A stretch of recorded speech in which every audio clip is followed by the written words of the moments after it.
सगळ्यांना सगळ्यांचं स्वागत आहे आपल्या व्हर्चुअल काय म्हणूया आपण याला व्हर्चुअल सफारी असं काहीतरी म्हणू शकतो आपण याला.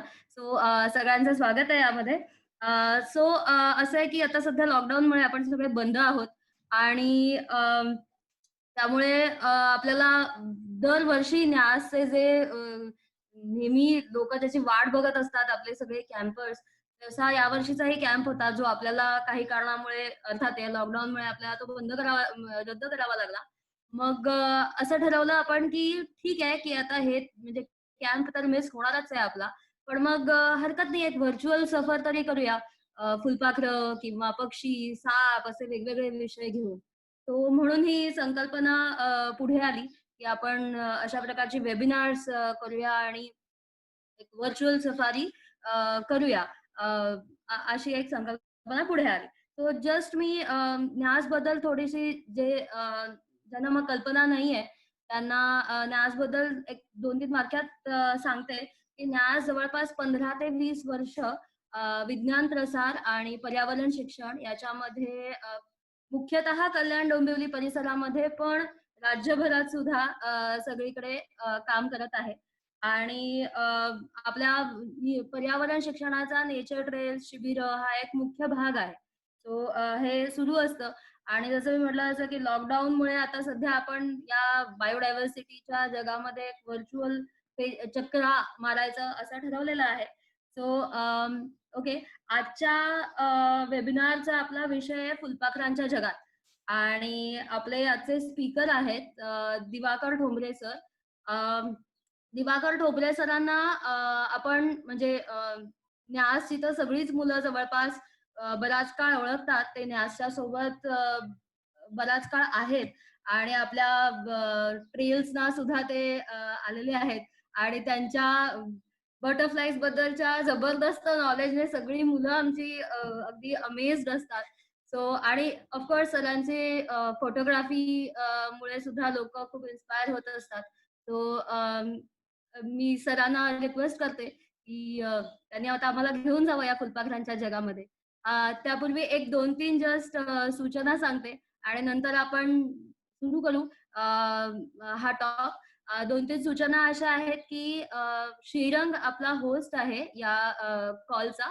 तर तो आपले सगळ्यांचे ऑडिओ म्यूट करेल गोंधळ टाळण्यासाठी. आणि दुसरं म्हणजे बँडविड्थ चा जो प्रॉब्लेम येतो, तो येऊ नये म्हणून आपण सगळ्यांनी आपले व्हिडिओज बंद ठेवायचे आहेत. तर ज्यांना सरांना काही प्रश्न विचारायचे असतील सरांच्या सेशन सुरू असताना, तर तुम्ही खाली एक तुमच्या स्क्रीनवर बॉटमला जे काही ऑप्शन्स दिसतायत कॉलच्या स्क्रीनवर, तिथे चॅटचं ऑप्शन आहे. तर तिथे चॅटवर क्लिक करून तुम्ही तुमचे प्रश्न विचारू शकता किंवा दुसरा पर्याय असा आहे, की तुम्ही पार्टिसिपंट्स चॅटच्या बाजूला पार्टिसिपंट्स हा जो पर्याय आहे, त्याच्यावर क्लिक केलं, तर तुम्हाला रेज हँड असा ऑप्शन दिसेल. त्याच्यावर क्लिक करून रेज हँड याच्यावर तुम्ही क्लिक केलं, तर होस्टला कळेल, की तुम्हाला काहीतरी विचारायचं आहे. मग तो तुमचा ऑडिओ अनम्यूट करेल आणि तुम्ही त्याला प्रश्न विचारू शकाल. मग सर त्याचं उत्तर देतील. हे क्लिअर आहे. आपण पुढे जाऊया. Kedar, anything else to be added? No, nothing. Thank you. Okay. So मी सरांना रिक्वेस्ट करते, की आपण सुरू करूया. We are all eager to hear more about butterflies. Thank you. Gayatri, thank you for your kind words. मंडळी, सगळ्यांचं स्वागत आहे.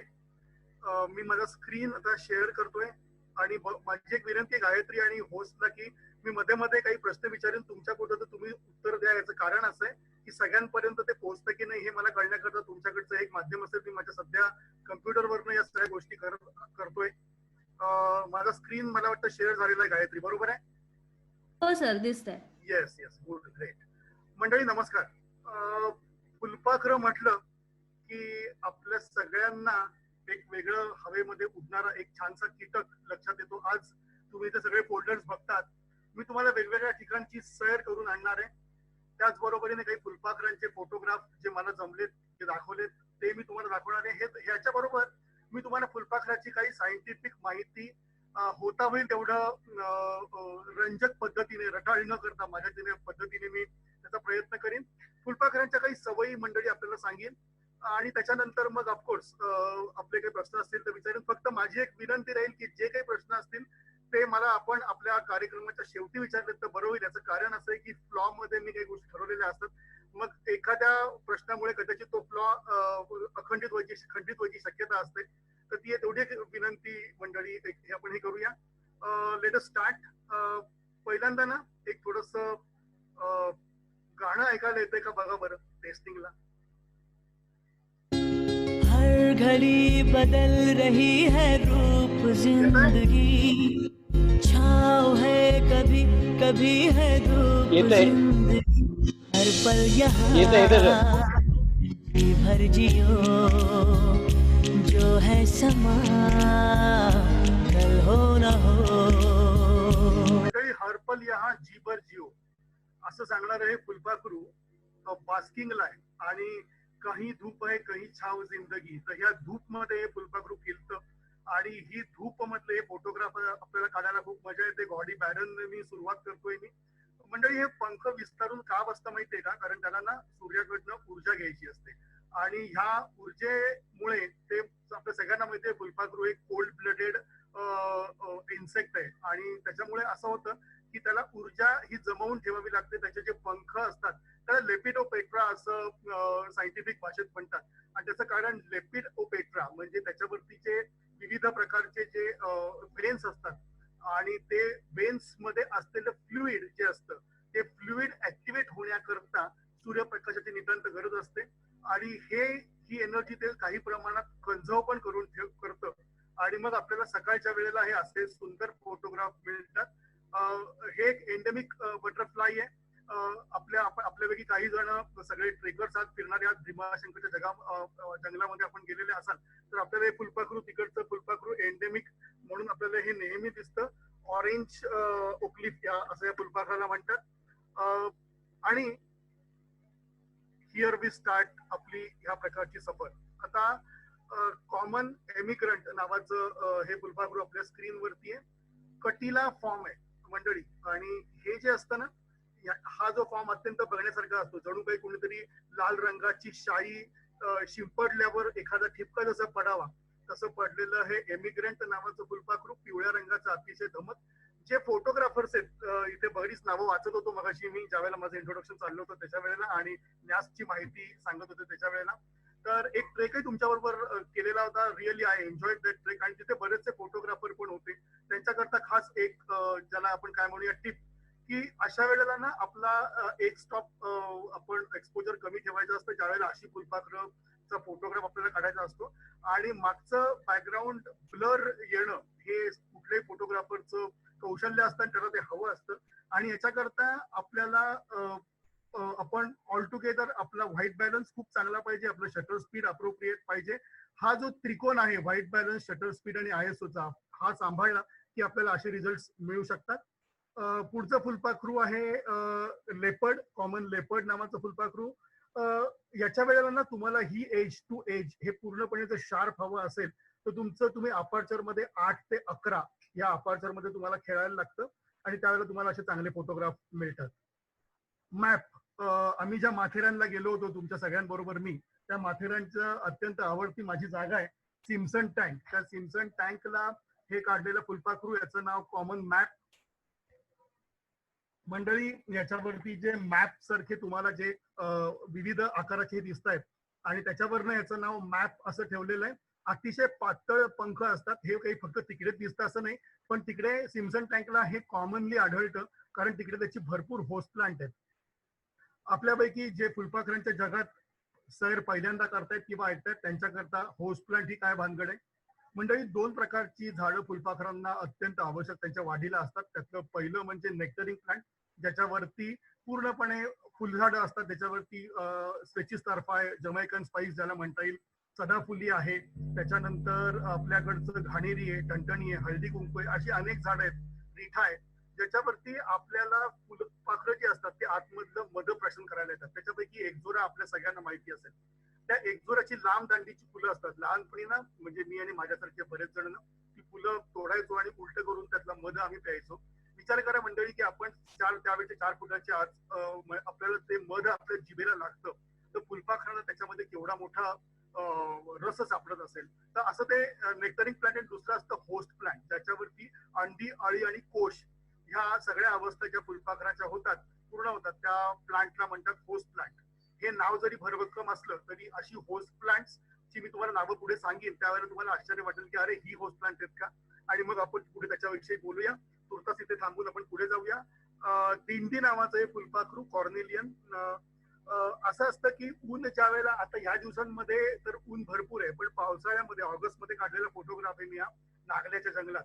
आणि मी अगदी कॅमेरा, कसं असतं ना ते की याची एक गंमत असते मंडळी, ज्या वेळेला ना हे फुलपाखरू स्पेशली तुम्हाला असे फोटोग्राफ हवे असतील ना, तर फुलपाखराच्या हॅबिट्स शिकायला पाहिजे. म्हणजे जसं ना फुलपाखराच्या हॅबिट आणि माणसांच्या हॅबिट सेम असतात. म्हणजे ना आपल्यापैकी ना मी वावरलोय म्हणून सांगतो की ना आम्हाला ना काहीतरी, म्हणजे आम्ही कुलकर्णीला काहीतरी खट्या जोक एखादा करायचा असेल ना, तर पहिले त्याच्या चेहऱ्यावरती ना एक मिश्किलता येते आणि त्याच्या डोळ्यांची एक छानशी हालचाल होते, आणि मग आता कळतं की आम्ही काहीतरी जोक क्रॅक करणार आहे. तसं ना फुलपाखरांचं पण असंच आहे की ना, आपण समजा फुलपाखरांना त्याचे पंख उघडणार असतील तर ते एकदम कधीच उघडत नाही. ते पहिल्यांदा थोडीशी हालचाल करतील, मग उन्हाचा बरोबर समोर येऊन बसतील उन्हाच्या पाठ करून, आणि हळूहळू हळू ते पंख उघडतील. आणि उघडल्यानंतर ते एकदम कधी उघडणार नाहीत, ते थोडे 10 डिग्री 20 डिग्री 30 डिग्री असं करत करत 40 50 60 पर्यंत 90 डिग्री फार कमी मिळतात आपल्याला फोटोग्राफ. आणि मग अशा हालचाली आपल्याला ओळखता यायला पाहिजे आणि मंडळी आपण त्याला तयार पाहिजे. 15 ऑगस्ट 2017 हा अवचित मिळालेला फोटोग्राफ मला होता. पाऊस पडून गेला होता आणि नुकतंच ऊन पडलं होतं आणि झाडावरती हे फुलपाखराच्या मागे बराच पाठलाग करत होतो मी. एकदम ते म्हणतात तसं लाईट कॅमेरा ऍक्शन, त्या ऍक्शनने मी तयार होतो आणि श्वास रोखून धरला होता आणि मग मला हा फोटोग्राफ मिळाला. हा पुढचा फोटोग्राफ ग्रेट ऑरेंज टिप नावाप्रमाणे हे मोठं भरभक्कम आहे. याच्या वेन्स तुम्हाला क्लिअर कट दिसत आहेत आणि ह्या ऑरेंज शेंदूर टोक्या, ऑरेंज त्याचे टिप्स आहेत. या टिप्स वरनं याचं कॉम्बिनेशन फार सुंदर दिसतं, स्पेशली स्त्रियांकरता, की या प्रकारचं ब्लाऊज आणि साडीचं कॉम्बिनेशन स्त्रियांचं बरंच असतं, त्यामुळे हे फुलपाखरू बऱ्याच जणांना आवडतं. मलबार बँडेड पिकॉक नावाचं हे फुलपाखरू आहे आणि हे फुलपाखरू मला आमच्या संमेलन शेट्टीच्या म्हणजे मेंगलोरच्या फार्म मध्ये आढळलं. आमच्या कम्युनिटी बटरफ्लाईज वाल्यांची त्या मानाने ना लिमिटेड आहे, त्याच्यामुळे एक जण दुसऱ्याला अगदी नावाने ओळखतो, कुठलं ठिकाण इथपासून ओळखतो. आणि त्या संमेलनच्या बटरफ्लाय गार्डन मध्ये जाऊन हा काढलेला फोटो. डोंगराच्या पायथ्याशी वसलेलं जवळपास 20 एकरामधलं हे बटरफ्लाय गार्डन आहे.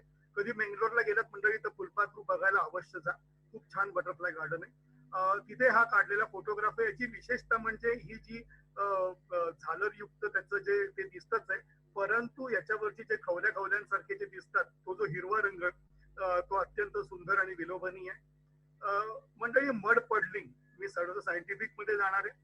मड पडलिंग म्हणजे असं असतं ना की क्षार शोषून घेतात ते सोडियम नायट्रोजन सारखे जमिनीतले, आणि ते क्षारनं ते कुपीमध्ये साठवतात. हे क्षार शोषण्याकरता ना त्यांना एक वेगळ्या प्रकारचा चिखल लागतो, वेगळ्या प्रकारचे मिनरल्स जिकडे असतात त्या ठिकाणी ही सगळी फुलपाखरं तुम्हाला हे सगळं आढळतं.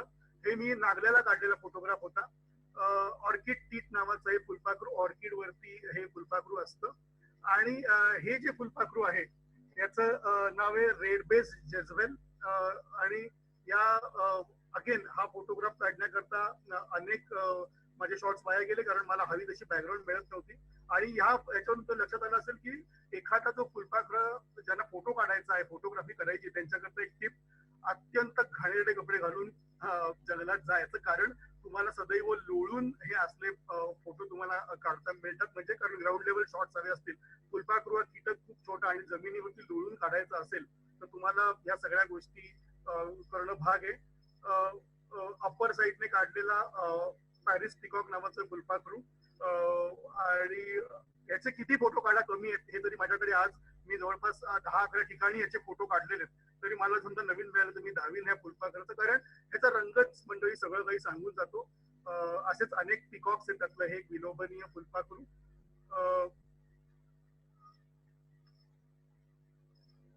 पफिन ॲपियास नावाचं फुलपाखरू. पेल्हार जे आपल्या इथे सगळ्यांना माहिती असेल की ज्या वेळेला आपण अहमदाबाद हायवेवरनं जातो त्यावेळेला अहमदाबाद हायवेला नागल्याच्या पुढे 22 किलोमीटरवरती पेल्लार नावाचा एक ब्रिटिशकालीन डॅम आहे.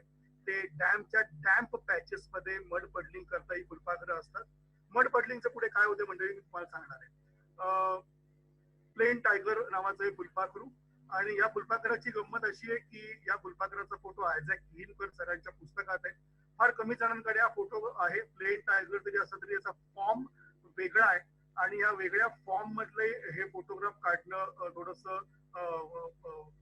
विलोभनीय गोष्ट असते आणि याचा बराच पाठलाग मला केला. MNP आपले जे धारावीतलं जे महाराष्ट्र नेचर पार्क आहे तिथे हा मला मिळालेला फोटोग्राफ आहे. प्लेन नावाचं फुलपाखरू.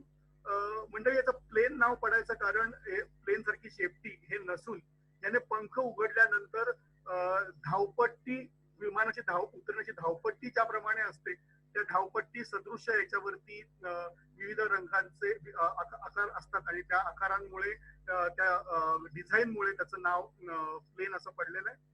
प्लंबियास सिल्वर लाईन इथे ओळखायचं कारण आपल्यापैकी काही दर्दी लोक असतील तर त्यांच्याकरता खास सांगतो की ज्यावेळेला silver line common silver line असतं त्यावेळेला त्याचं ओपन विंग बघायचे असतात आणि ब्ल्यूइश छटा ह्या इकडे तुम्हाला दिसली की ते प्लंबियास सिल्वर लाईन नावाचा प्रकार असतो. पॉइंटेड सिलियट व्ह्यू बक्सा टायगर रिझर्व इथे काढलेला हा फोटोग्राफ आहे. मी मगाशी सांगितलं त्याप्रमाणे की ते ओपन विंग करत असताना त्याचे पहिले विभ्रम करतं, ते विभ्रम ओळखता आले की you can get such photographs. Quaker मंडळी एक वेगळा विषय मी या व्यासपीठावरती सगळ्यांना अपील करीन की एक वेगळा विषय असा आहे की फुलपाखरांची ना आम्ही मराठीमध्ये पण नावं ठेवलेली आहेत. शासनातर्फे त्या समितीवरती मी होतो आणि त्यावेळेला ना याचं नाव आम्ही ठेवलं होतं, याचं इंग्लिश नाव आहे क्वेकर आणि मराठीमध्ये याचं नाव ठेवलं गोलू. गोलू नाव ठेवायचं कारण ह्याचे हे जे पंख आहेत, हा जो शेप तुम्हाला दिसतोय हा गोलसर आकाराचा शेप असलेली फुलपाखरं याच्यासारखं दुसरं कुठलंच नाहीये. हे गोल आकाराचा शेप असलेलं शेपटी साईडला पंख असलेलं फुलपाखरू म्हणून याचं नाव गोलू असं ठेवण्यात आलं होतं.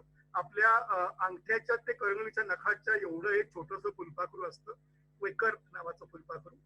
त्याच्या अगदी उलट हेलन मंडळी, पिक्चर मधली हेलन आणि या हेलनचा काही संबंध नाहीये. HELEN हेलेन नावाचं हे फुलपाखरू आहे. अत्यंत मोठं आणि हे रेड हेलेन हे लाल ठिपके दिसतात त्याच्यावरनं याचं नाव पडलेलं. येलो हेलन पण असते. पुढचं फुलपाखरू आहे सिल्वर स्ट्रिक ब्ल्यू, चांद्र नील.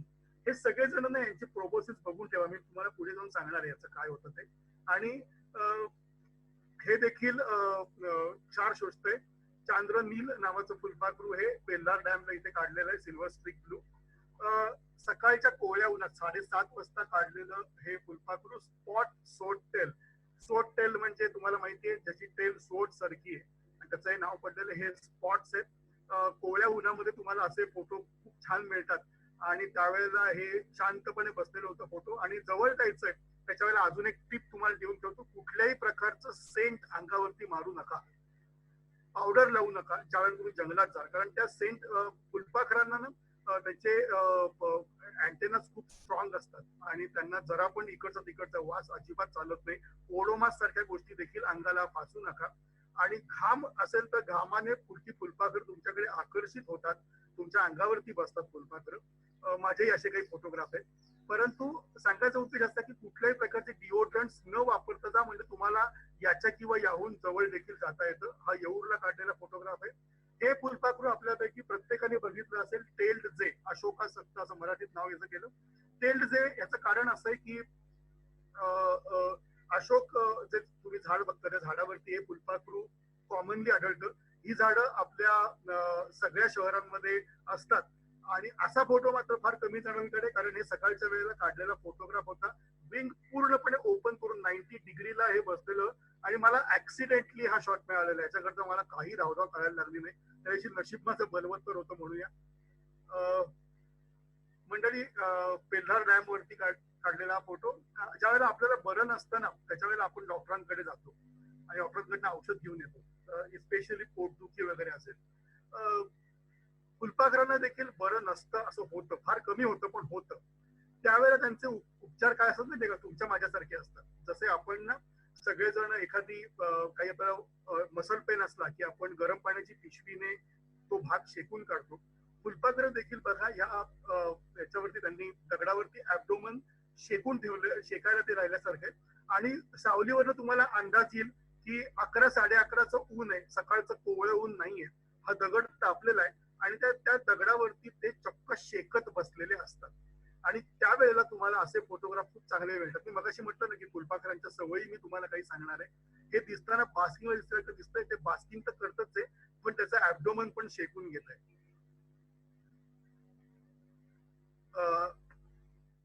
हा स्नो फ्लॅटचा फोटोग्राफ आहे, हा वॉटर स्नो फ्लॅट, आणि अरुणाचल प्रदेशमध्ये काढलेला फोटोग्राफ आहे हा. व्हाईट अरब, हे सगळे शुष्क प्रदेशामध्ये आपल्याला मिळतात. White tip line blue, one of the rare butterfly. आमचा एक अभ्यासक आहे परेश चुरी, जो प्लांट्स वरती बटरफ्लायचा खूप काम करतो, तर त्याचंही विशेष आवडतं फुलपाखरू. व्हाईट टिप लाईन ब्लू, हे टिप्स तुम्हाला दिसत आहेत, या टिप्स वरून त्याचंही नाव पडलेलं आहे. त्या मानाने हे बऱ्यापैकी रेअर फुलपाखरू आहे. झेब्रा ब्लू, झेब्रेसारखे याच्यावरती पॅटर्न्स आहेत आणि म्हणून याचं नाव झेब्रा ब्लू ठेवलेलं आहे. मंडळी, ही थोडीशी तुम्हाला इन्फॉर्मेशन मी दिली. आता आपण पुढच्या सेशन कडे जाऊया. जसा एक ना आपल्या सगळ्यांच्या आयुष्यामध्ये ना एक काळ असतो, आणि तो काळ असतो लग्न, म्हणजे साखरपुडा ते लग्न, आणि त्यावेळेला ना तो अत्यंत विलोभनीय काळ असतो. त्याच्यामध्ये हवा के साथ साथ, अरे रे रे, घटा के संग संग, संभाल ना. हवा के साथ साथ, घटा के संग संग, ओ साथी चल, मुझे लेके साथ चल तू, यूं ही दिन रात चल तू, संभल मेरे साथ चल तू, ले हाथों में हाथ चल तू, ओ साथी चल, मुझे लेके साथ चल तू, यूं ही दिन रात चल तू, संभल मेरे साथ चल तू, ले हाथों में हाथ चल तू, ओ साथी चल. वयाने 30-35च्या पुढे असणाऱ्या मंडळींना संजीव कुमार आणि हेमा मालिनी आठवले असतील.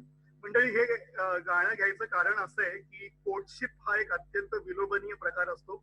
आज मी एवढी वर्ष या क्षेत्रामध्ये वावरतोय तरी माझ्याकडे कोर्टशिपचे मोजकेच फोटोग्राफ आहेत. मेघालयात मी गेलो असताना मला कोर्टशिपचा फोटो मिळाला. मंडळी, कोर्टशिप म्हणजे काय, तर फुलपाखराची मादी त्या नराला अक्षरशः पिदवते आणि त्याच्या आपल्या मागे मागे त्याला फिरायला लावते, आपले नखरे सहन करायला लावते. आपल्याला काही क्षणी असं वाटतं की मादी काय त्रास देते, परंतु त्याच्या मागचं लॉजिक, सायंटिफिक रिझन असं आहे की ज्या वेळेला मड पडलिंग होतं की नाही, ते मड पडलिंग झाल्यानंतर नरामध्ये क्षार जमलेले असतात आणि त्याचा एक केमिकल फ्रेग्रन्स जो असतो, तो फ्रेग्रन्स तो येत असतो आणि त्या फ्रेग्रन्स तो फेरोमोन हवेत सोडतो नर, आणि मादी तो कॅच करते आणि मादी कळते की आता हा कामोत्सुक मिलनोत्सुक नर आहे. परंतु ते तेवढं त्यांना पुढचा वंश वाढवायची जबाबदारी मादीची असते, तर तो तेवढा वंश सबळ स्ट्रॉंग आहे की नाही, तो पुढे सर्वाईव्ह होईल की नाही, हे बघायचं काम त्या मादीचं असतं. आणि त्याचाच एक भाग म्हणून ती नराला आपल्या भोवती अक्षरशः घिरट्या घालायला लावते. आणि तो प्रकार मंडळी जंगलामध्ये खूप बघण्यासारखा असतो. म्हणजे तासन तास, मला आठवतंय मी ज्यावेळेला अरुणाचल प्रदेशला गेलो तो मी कॅमेरा वगैरे साईडला ठेवून दिला, कारण मला लाईट एवढा नव्हता आणि त्यामुळे मला अपर्चर मी किती आयएसओ वाढून मला चांगलं पिक्चर येत नव्हतं.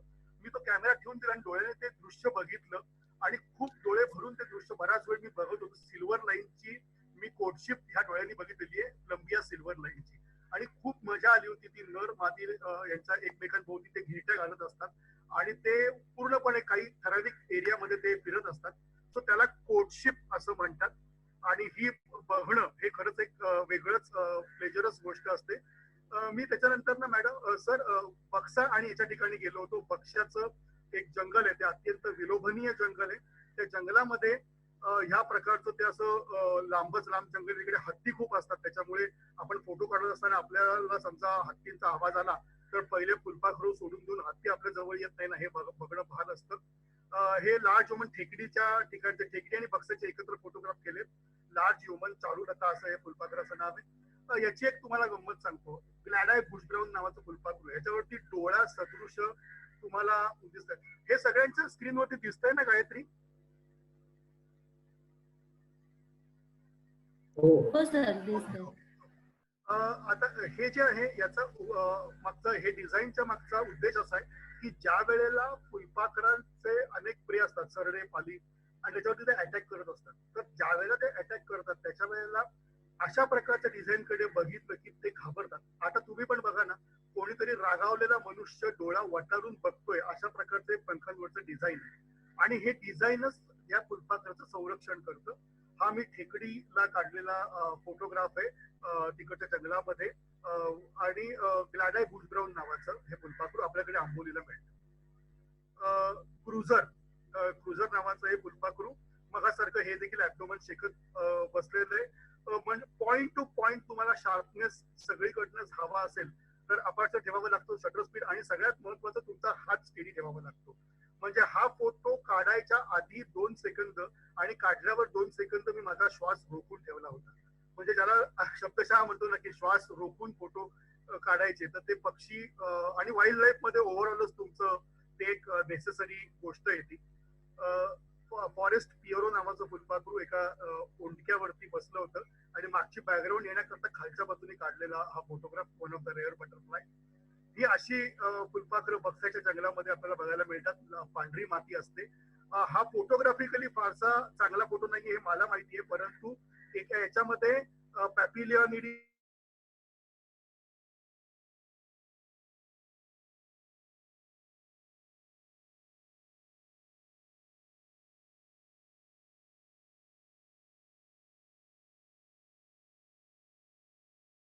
बडलिंग आणि पास्किंग या दोन्ही गोष्टी होत असतानाच हे फुलपाखरू फ्लफी टीटचं हे देखील ग्लासी ब्लू बॉटल नावाचं एंडेमिक टुवर्ड्स म्हणजे तिकडेच सापडणारं हे फुलपाखरू. बक्स्याला आपल्या इथे नाही सापडत हे फुलपाखरू. सर तुमचं स्क्रीन शेअरिंग बंद आहे. स्क्रीन शेअरिंग बंद झालं का? एक मिनिट.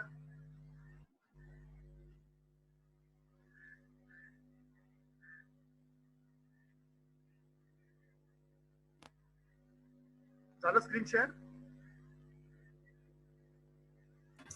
सर हो हो ओके ओके. सर जस्ट एक रिक्वेस्ट होती, Sure. तुम्ही माईक थोडा जवळ पकडू शकता का? थोडा आवाज कमी येतोय.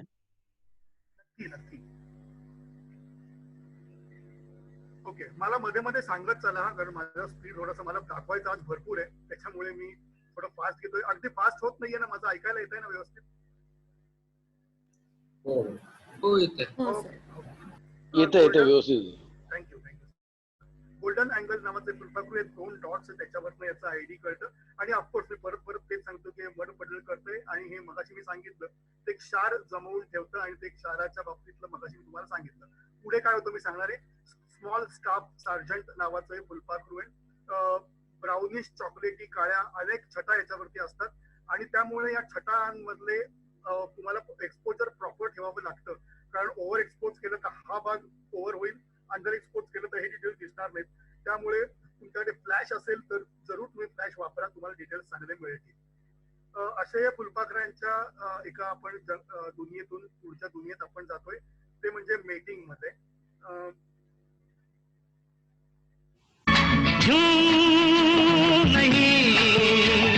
मिलते हैं यार यार से,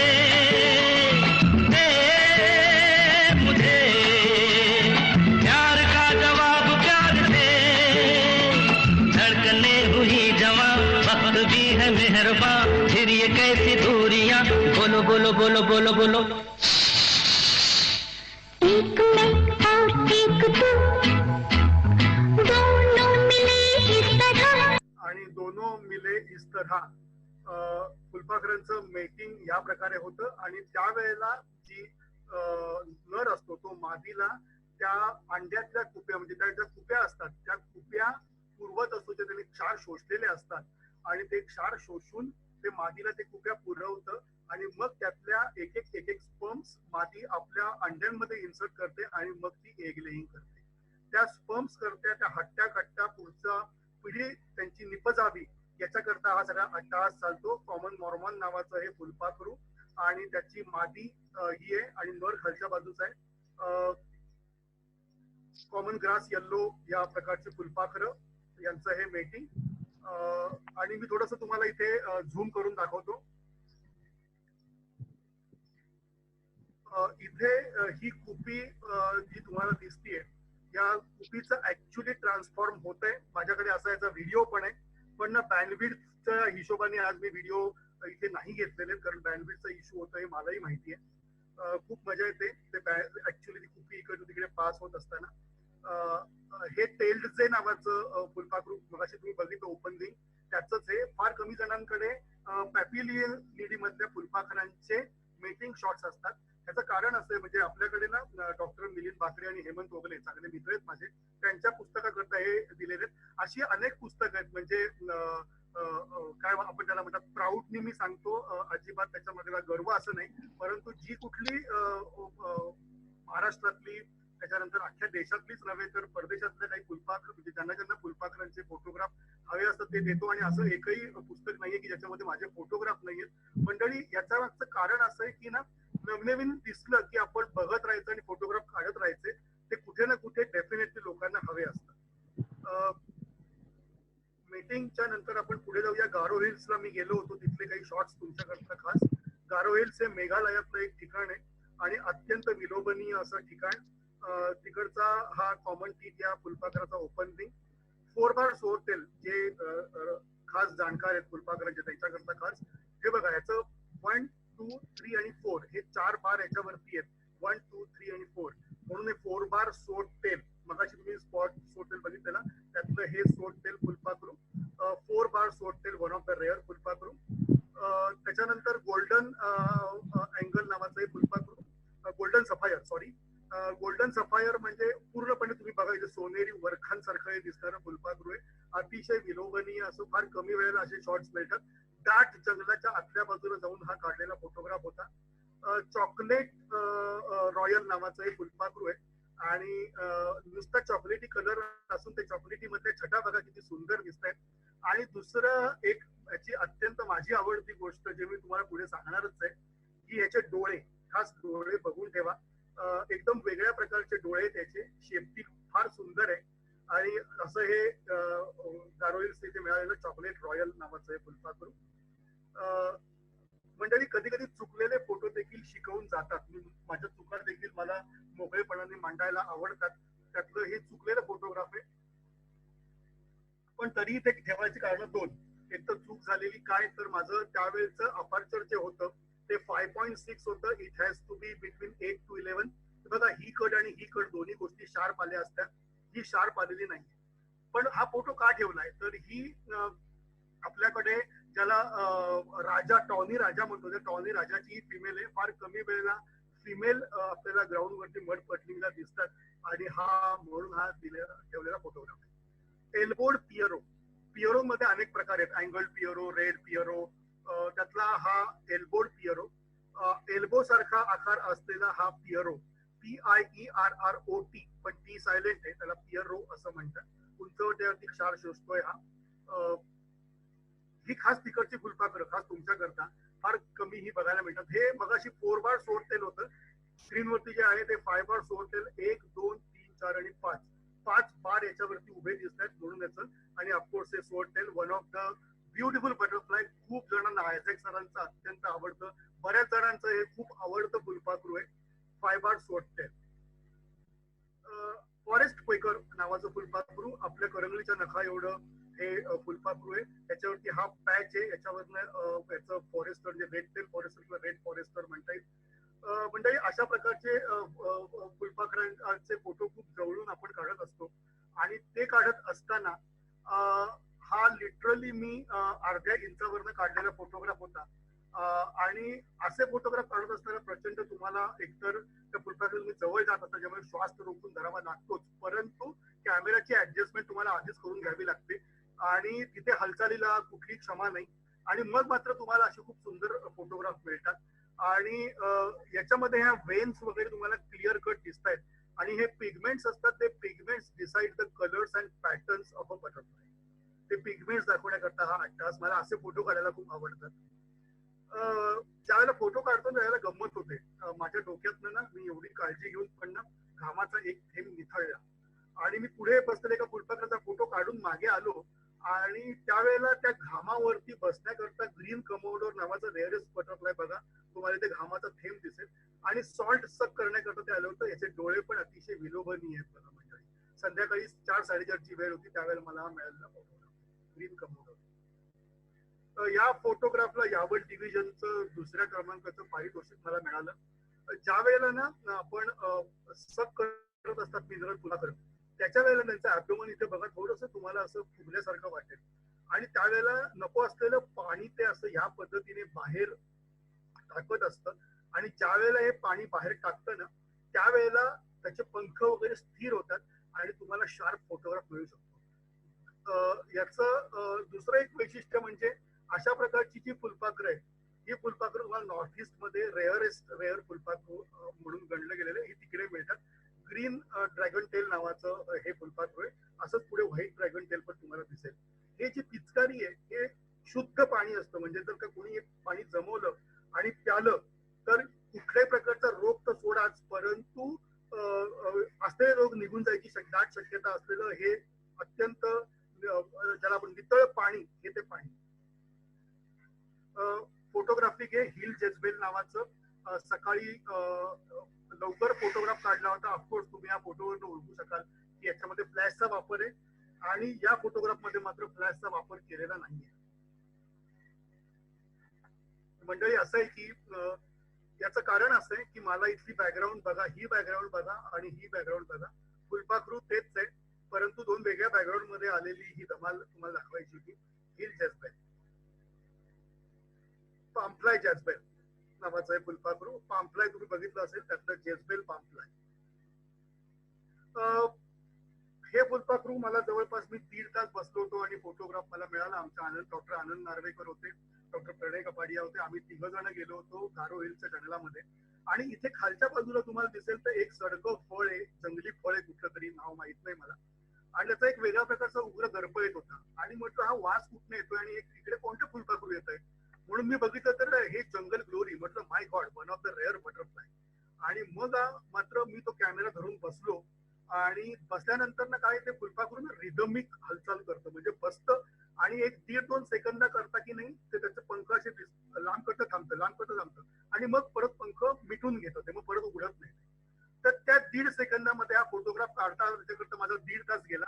हॅबिट्स ना त्यांच्या आपल्याला खूप जवळून ओळखाव्या लागतात आणि मग त्या मिळाल्या ना की तुम्हाला ही असली मजा मिळून जाते. असे फोटोग्राफ फार कमी जणांकडे आणि मग असे फोटो हवे असतील तर मी तुम्हाला टिप्स पण सांगितल्या की अशा वेळेला म्हणजे जंगल ग्लोरीचा फोटो तुम्हाला असा हवा असेल तर तोही मिळू शकतो, कारण हे जे पॅचेस आहेत ना याच्यावरनं त्याची खूप सुंदर ओळख आहे. असं तर तुम्ही त्याचं बंद पंख बघितलेत तुम्ही युट्यूब वरती बघा किंवा याच्यावरती बघा ते तेवढं विलोभनीय दिसणार नाही जेवढं ते ओपन विंगला दिसतं.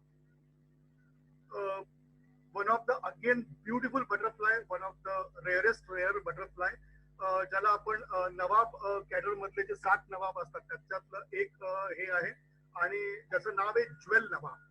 ज्वेल सारखे याच्यावरती असलेले जे ठिपके त्याच्यावरनं अत्यंत विलोभनीय रूप याचं आहे. दुसरं याचं महत्वाचं नवाबासारखी ताकद त्याच्या अंगात आहे.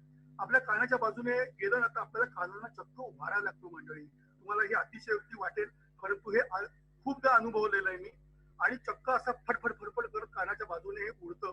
त्याच्या वेळेला वारा तर लागतोच आणि आवाजही येतो. माणूस 2 मिनिटं घाबरून जातो. पंखांमध्ये प्रचंड ताकद असलेलं हे एक विलोभनीय फुलपाखरू. असे एकंदरीत 9 नवाब आहेत. 9 पैकी माझे 7 झालेत, अजून 2 नवाब व्हायचे. जसं आपण म्हणतो ना 12 ज्योतिर्लिंगांची यात्रा, तशी माझी 7 नवाब झाले, 2 व्हायचे माझे. हे पुढचं फुलपाखरू hedge blue, white hedge blue नावाचं.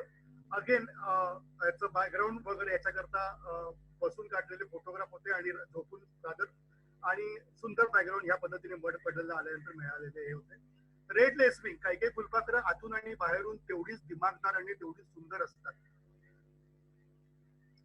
हे फुलपाखरू रेड लेसविंग, बाहेरून आतमधून तुम्ही म्हणजे आतनं in the sense close open wing, बाहेरून म्हणजे क्लोज विंग. हे बाहेरून तुम्ही बघितलंय, आता आतून बघा. अत्यंत विलोभनीय असं हे फुलपाखरू रेड लेसविंग.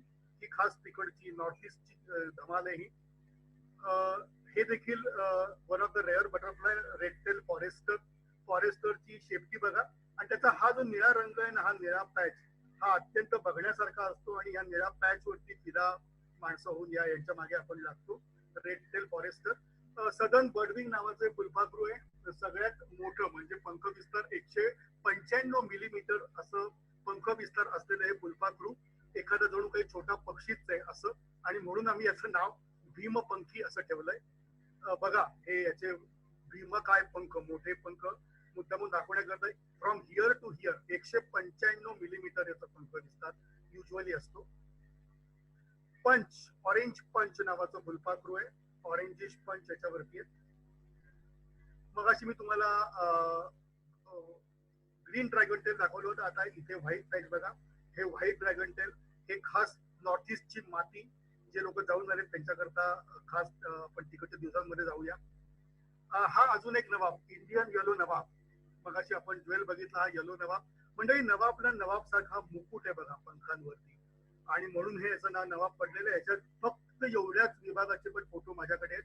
खूप याच्यात जवळ गेलो होतो मी. डोळे देखील याचे अत्यंत विलोभनीय बघण्यासारखे. आणि हे शीट वरती म्हणजे ह्युमन किंवा यांच्या शीट वरती हे आढळणारे फुलपाखरे नवाब सगळे. आपण पुढच्या सेगमेंट मध्ये जाऊया. सारा प्यार तुम्हारा मैंने बांध लिया है आंचल में, सारा प्यार तुम्हारा मैंने बांध लिया है आंचल में. तेरे नए रूप की नई अदा हम देखा करेंगे पल पल. नए रूप की नई अदा हम देखा करेंगे पल पल में. आता पुढच्या काही सेकंदांमध्ये आपण नए रूप की नई अदा बघणार आहोत. हे स्मॉल सॅल्मन अरब ज्या वेळेला अंडी घालतं त्याच्या पिलू नावाच्या, मिसवाक नावाच्या प्लांट वरती, त्यावेळेला हा बीपीएस भांडूप पंपिंग स्टेशनला काढलेला फोटोग्राफ होता.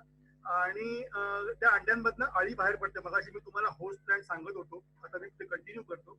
अंडी, अळी, कोश या अवस्था ज्या प्लांट वरती पूर्ण होतात त्याला होस्ट प्लांट म्हणतात. मंडळी, आपण सगळे लहानपणी जे म्हणजे भावेश सर इथे आहेत आणि अनेक मंडळी आहेत की आमच्या लहानपणी ना मेंदीची झाडं होती, पेरू, सीताफळ, करवंद यांची जाळी होती, आणि ही सगळी म्हणजे जांभळाचं झाड होतं. होस्ट प्लांट मी मगापासून नाव घेतोय, ही सगळी होस्ट प्लांट आहे. आपल्याला असं वाटतं की देवाने जांभळं, करवंद, चिक्कू, फणस, आंबा, पेरू हे माणसाकरता बनवलंय. नाही मंडळी, तुमच्या आणि माझ्या आधीपासून ही फुलपाखरं, पक्षी या जगाचा भाग आहे, जीवसृष्टीचा भाग आहे, आणि त्यांच्याकरता मुळात म्हणजे आपल्या बरोबर त्यांच्याकरताही बनवलेलं आहे. आपण ना सर्वांना आपल्या तर करतोच, आपण पर्यायाने त्यांचाही करतो. मेंदीची झाडं गेली आणि आमची सिल्वर लाईन कमी झाली. आपट्याची पानं आपण तोडतो आणि माझा ब्लॅक राजा, माझा ट्राय कलर व्हाईट फ्लॅगची अंडी त्याच्यावरती जातात. आणि मला प्रचंड म्हणजे मी स्वतः जेव्हापासून फुलपाखरांच्या जगात वावरायला लागलो तेव्हापासून मी माझ्या आणि माझ्या कुटुंबियांच्या, माझ्या मित्रमंडळींकरता पण केलेला आहे की मी काही झालं तरी आपट्याची पानं दसऱ्याला एकमेकांना देत नाही. मी शुभेच्छा देतो, मग लोकांनी मला काही म्हणू दे, कारण त्या एका पानांवरती ना माझी किती अंडी आणि किती आळ्यांचा आपण हे करतो हे आपल्याला माहित पडत नाही. हे इथे सांगायचं कारण नये रूप की नई अदा, ज्या वेळेला इथनं ट्रान्सफॉर्मेशन कसं होतं बघा. आता हे आळ्यात अंड्यांमधनं आळी आलेली आहे, नवाबचीही आळी आहे, आणि आळी ज्या वेळेला येते त्याच्या वेळेला कॅमोफ्लेज बघा, आणि ही सगळी पानं कुरतडलेली तुम्हाला दिसत आहेत, ही सगळी या अळीने खाल्लेली पानं आहेत. सो हे या सगळ्या झाडांवरती हक्क त्यांचा आहे, आपला नाहीये, कारण त्यांचं जीवन याच्यावरती अवलंबून आहे. आणि मग याच्यामधनं पुढे ट्रान्सफॉर्मेशन होऊन त्या प्युपामधनं, त्या कोशातनं नवाब हा बाहेर पडलेला आहे. अनुराग, हा फोटो ना खास तुझ्याकरता सांगतो, नागल्याला हा फोटो मला मिळाला होता आणि बाहेर पडलं ते, आणि त्याच्यानंतर पुढचा 1 तासभर मी तिकडे उभे राहून त्याचे व्हिडिओ काढले, त्याचे फोटो काढले, काय काय केलं विचारू नको. आणि असली धमाल आहे ना ही, फक्त थोडेसे डोळे उघडे ठेवले की तुम्हाला ही मजा मिळते. नये रूप की नई अदा ह्या पूर्ण तुम्हाला लाईफ सायकल मी वेगळ्या पद्धतीने समजावून सांगितली. काही आपल्या इथे ना मिळणारी म्हणजे ठाणा आणि एरियात मिळणारी काही फोटोग्राफ आपण बघूया. हे मलायन नावाचं फुलपाखरू राईट म्हणजे पूर्णपणे तुम्ही बघाल ठाण्याला, येऊरला इथे काढलेला फोटोग्राफ आहे हा. अकेशिया ब्लू, काल मी आणि अनुराग बोलत होतो आजच्या प्रेझेंटेशनच्या बाबतीत, तर अनुराग कालच्या प्रश्न, तुझ्या प्रश्नाचं उत्तर आज देतो. याच्यामध्ये तुम्हाला एक मुंगी दिसते मंडळी, नीट बघा खालच्या बाजूला, माझा कर्सर तिकडे आहे, तिकडे. मुंगीचं आणि फुलपाखराचं रिलेशन असं आहे की त्यांची ना गिव्ह अँड टेक रिलेशन आहे.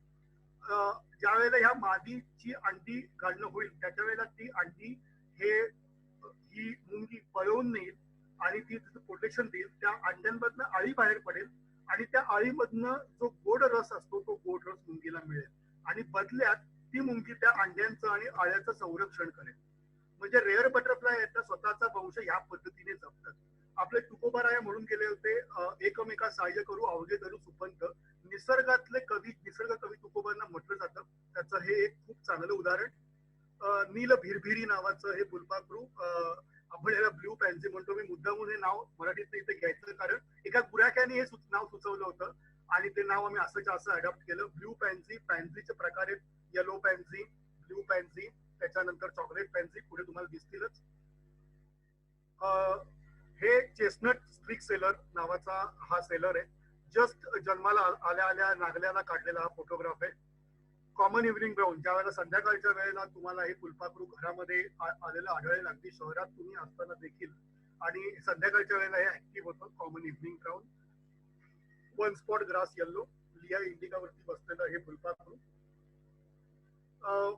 युजली सेलरची कमांड भटक्या विमुक्त अशी फुलपाखरं असतात आणि याला कॉमन वंडरर असं म्हणतात. तर ह्या वॉन्डरर फुलपाखराची मादी बास्किंगच्या वेळेला आलेली असताना हा चिंचोटीला टिपलेला फोटोग्राफ आहे. येऊरला इथे टिपलेला फोटोग्राफ. मंडळी, फोटोग्राफी करत असताना कधी कधी असे पण फोटो काढायला मिळतात की त्याच्याने थोडीशी वेगळी मजा येते की इथे तुम्हाला फक्त त्याचे 2 अँटेना दिसत आहेत आणि फुलपाखरू कोणते ओळखता येत नाहीये. आणि आतल्या बाजूने काढलेला हा फोटोग्राफ आहे. पॅरानिक फुलपाखरू आहे. पायोनियर नावाचं फुलपाखरू. आम्ही ना लेपर्ड सफारीला गेलो होतो आणि जालन्याला, जयपूरला, आणि तिथे काय आम्हाला फोटो मिळाले नाहीत. तर हे असले उद्योग करत बघले. लेपर्डचे फोटो नाही मिळाले पण असले भरपूर फोटो मिळाले आणि खूप मजा आली. हे जे हुक्स आहेत ना, या हुक्स ही त्याची आयडी आहे. जे इथे कोणी जाणकार आहेत त्यांच्याकरता सांगतो की पायोनियर बटरफ्लाय ओळखायचं कसं, तर या हुक्स वरनं ओळखायचं. व्हाईट ऑरेंज टिप, अत्यंत सुंदर अशी त्याची फिमेल. रुस्टिंग हा एक वेगळा प्रकार आहे. फुलपाखरं ज्या वेळेला मायग्रेट होतात ना मंडळी, त्याच्या वेळेला आधी ते एका ठिकाणी जमतात. जसे तुम्ही कॉलेजमधनं डायरेक्ट तुम्ही कधी कॉलेजला जात नाही किंवा ऑफिसला एकदम जात नाही, मित्र जाऊ रे, मैत्रिणी जाऊ असं म्हणून पहिले एका ठिकाणी जमतात. फडके रोडला तुम्ही जमाल, मग फडके रोडला जमल्यानंतर जर वेळ असेल ऑफकोर्स तर, आणि मग थोडंसं काहीतरी चहा भजी वगैरे घेऊन मग जाल. एका ठिकाणी मायग्रेशनच्या आधीची ही स्टेज आहे आणि usually this happens in the month of December, January, February, आणि युजली नॉर्थ टू साऊथ असं मायग्रेशन त्यांचं होतं. स्ट्राईप टायगरची ही येऊर इथे काढलेला फोटोग्राफ आहे. मी मगाशी उल्लेख केला होता होस्ट प्लांटचा. असंच हे होस्ट प्लांट मधलं पेरू म्हणजे ग्वावा ब्लू हे बटरफ्लाय, पेरूच्या झाडावरती असं पूर्णपणे सगळा अधिवास चालतो. हा फोटो ठेवायचं कारण सिर सलामत तो पगडी पचत, याप्रमाणे शेपूट सलामत तो जान, काय म्हटलं त्याला, ते जान आपण आपल्याकडे ठेवू शकतो एवढ्या करता. कारण शेपटीवरती हल्ला होतो आणि शेपटीवरती डोळे समजून फुलपाखरांचा हल्ला केला जातो शेपटीवरनं, आणि मग फुलपाखरू स्वतःचा जीव ह्या पद्धतीने वाचतं. ज्या वेळेला आपण कधीतरी तुटकी फुलपाखरं बघाल त्यावेळेला तुमच्या लक्षात येईल की अशा प्रकारचा त्यांच्यावरती हल्ला झालेला असतो. म्हणून फुलपाखरं. आतमधला लाल रंग तुम्हाला इथे दिसतोय आणि तो दाखवायचा प्रयत्न आहे. लाल भडक रंग असतो. शिवसेनेचा फ्लॅग ज्या रंगाचा आहे, भगवा रंग ज्याला म्हणता येईल, ठळठळीत आपण ज्याला म्हणतो त्या भगव्या रंगासारखं हे आतमधले हे असलेलं इंडियन सनबीन नावाचं फुलपाखरू. पुढे मी तुम्हाला त्याचं दाखवीन. रूपरेखा, कॉमन सिल्वर लाईन. मंडळी, असे फोटोग्राफ खूप मिळतात. सोशल डिस्टन्सिंग सध्या जे प्रचलित आहे ते आम्ही पाळलेलं नाहीये, पण यांना पाळायची गरज नाहीये. एका रान हळदीच्या झाडात 3-3 फुलपाखरं बघा. हे एक आहे, हे 2 आहे आणि हे 3रं आहे. आतमध्ये the amount of nectar you can see की केवढा नेक्टर याच्यामध्ये असेल.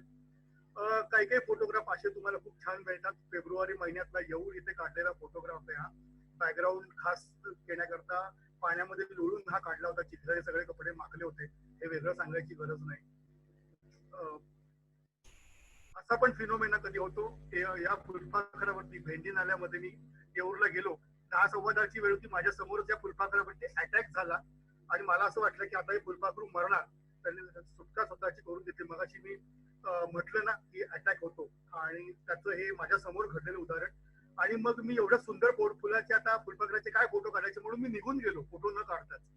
आणि एक तासाभरांनी मी पुढच्या भेंडीनाल्याला जाऊन परत याच ठिकाणी येऊन बघितलं काही वेगळं दिसतंय का बघायला. त्यावेळेला मला तेच फुलपाखरू मंडळी असं दिसलं त्याच्या तुटक्या पंखांजवळ. मला थोडासा वेगळा फोटो वाटला आणि मी पुढे रिसर्च करताना पुढे पाठवून दिलेला आहे फोटो. आय एम अवेटिंग त्याचा अजून मला रिझल्ट आलेला नाही. बुश हॉपर आंबोलीला आमच्या हेमंताच्या फार्मवर काढलेला फोटो हा हेमंत वगैरेच्या. ब्लू बॉटल पेल्लारला काढलेला फोटोग्राफ हा. 4 रिंग 1 2 3 4 या 4 रिंग्स असतात. याच्यावरनं याचं नाव 4 रिंग पडलं. ही रिंग काउंट केली जात नाही मंडळी. 1 2 3 4 या खालच्या रिंग मग 5 रिंग असतात 3 रिंग असतात वेगवेगळे असतात. बेबी 2 रिंग हे बरेच फोटोग्राफ आहेत. मी मगाशी तुम्हाला म्हटलं तो हा फोटोग्राफ इंडियन सनबीमचा ओपन विंग फोटोग्राफ जो मी तुम्हाला क्लोज विंग मगाशी दाखवला होता. आणि असा सुंदर फोटोग्राफ तुम्हाला मिळू शकतो. सकाळचं कोवळं ऊन आहे. अजून एक टिप देतो, तुम्ही असे फोटो काढताना त्याची सावली कधीही तोडू नका. त्या सावलीच्या मध्ये जर तुम्ही गेलात तर तुम्हाला असे फोटो नाही मिळणार. त्यांना ती सावली त्या उन्हाच्या मध्ये तुम्ही गेलात त्याचं ऊन जर तुम्ही कापलं तुमची त्याच्यावरती सावली पडली त्या फुलपाखरावरती तर ते फुलपाखरू ताबडतोब उडून जातं. कमांडर नावाचं फुलपाखरू ब्रिटिश कालीन लोकांनी एक एक सार्जंट सेलर कमोडोर कमांडर ही सगळी त्यांची देणगी आहे. या विषयावरती स्वतंत्र सेमिनार मी घेऊ शकतो मराठीमधली फुलपाखरू. हे ऑफकोर्स हे परत माथेरानचं सिम्सन टँकचं ही फिमेल आहे ब्लॅक प्रिन्सची आणि हे 3 डॉट्स आहेत ही त्याची आयडी मार्क आहे. कारण मेल जो आहे ना तो पूर्णपणे चॉकलेटी रंगाचा मेल आहे. मगाशी तुम्ही इंडियन सनबीम बघितलं. आता हे अँगल्ड सनबीम. हा मी वसईच्या इथे काढलेला फोटो. ही त्याची फिमेल बघा परत दाखवतो. हा मेल इंडियन सनबीमचा अँगल्ड सनबीमचा सॉरी आणि ही फिमेल. कमी जणांकडे हे दोन्ही फोटोग्राफ आहेत. डॅनॉर्ड एक फ्लायची फिमेल. मयुरेश कुलकर्णी इकडे आलेले होते पार्टिसिपंट म्हणून मला दिसले मगाशी. मयुरेश मयूर असं आम्ही याचं नाव ठेवलेलं आहे. याचं नाव मयुरेश असंच आम्ही नामकरण मराठीमध्ये केलेलं आहे. आणि तेजुरिया जेहानामूर याचं सायंटिफिक नाव पिकॉक रॉयल नावाचं हे फुलपाखरू वसईला पेल्लार इथे काढलेलं होतं. अनिता लिप ब्लू नावाचं हे फुलपाखरू. म्हणजे असे फोटो काढायला खूप धमाल येते. ज्या वेळेला त्याच्या ऍब्डोमन मधनं हे जे पाणी पडतं त्यावेळेला हे हवेत थेंब असण्याकरता म्हणजे 40-50 शॉट वाया गेले. कारण अगदी त्या क्षणी तो शटर आपलं तिथे असणं मग बराच स्पीड वगैरे वाढवून काढलेला हा फोटोग्राफ होता. बघा हे असं बबल आलेला असतो. तो बबल ज्या वेळेला जमिनीवरती पडला तो मगाचा फोटोग्राफ होता. स्पॉट सोडतेल मड पडलिंगला येतात. हे दृश्य बघण्याकरता आमची झुंबड उडते. लॉकडाऊनमुळे यंदा आम्हाला ही संधी आमची वाया गेली. आम्हाला काहीच मिळालं नाही. घराच्या बाहेरच नाही पडू शकलो तुमच्यासारखा मी घरात अडकून पडलेलो आहे. फ्लफी टीट नावाचं फुलपाखरू अत्यंत सुंदर शेपटी बघा झुपकेदार आहे. रेअर बटरफ्लाय जंगलामध्ये आढळतं फ्लफी टीट. इंडियन फिटिलरी नावाचं हे फुलपाखरू आंबोलीला काढलेला photograph. Tricolour pied flat नागल्याला काढलेला फोटोग्राफ. हे जे याच्यावरती जे ड्यू ड्रॉप्स असतात ना हे फोटो काढणं खूप मजा आहे. मला अजून मनासारखा ड्यू ड्रॉप्सचा फोटोग्राफ मिळायचा आहे. हे आजूबाजूला बघा हे ड्यू ड्रॉप्स तुम्हाला दिसतील. त्यातलं हे ड्रॉप्स वाला हा फोटोग्राफ. आयझॅक सरांच्या पुस्तकामध्ये ह्या फोटोग्राफचा देखील उल्लेख आहे. इंडियन सनबीमची फिमेल आहे. मग अशी आपण लाल मेल बघितला होता ही फिमेल आहे. मध्य प्रदेशमध्ये बटरफ्लायच्या मी सर्वेला गेलो होतो. मला वाटतं आपल्यापैकी काही जण होते आणि त्यावेळेला हा काढलेला ब्लँक स्विफ्टचा फोटोग्राफ आहे. मगाशी मी निलेंद्र तुम्हाला दाखवला होता सिल्वर स्ट्रिक ब्ल्यू. त्याचं हे ओपन विंग आहे. पेल्लार इथे काढलेला फोटोग्राफ आहे. Slate flash. हे काही लोकल फोटोग्राफ्स मंडळी खास तुमच्याकरता. टाउनी कोस्टर नावाचं हे फुलपाखरू आहे. आपल्या सेशन मधलं हे आता आपण मला वाटतं 75% आपला सेशन होत आलेला आहे. याची एक मजा सांगतो आणि पुढे वळतो. ह्याच्यामध्ये ना टाउनी कोस्टर नावाचं फुलपाखरू आपण आपल्या घरामध्ये जर का कुठला वेल लावायचा विचार करत असाल तर कृष्ण कमलाचा वेल जरूर लावा.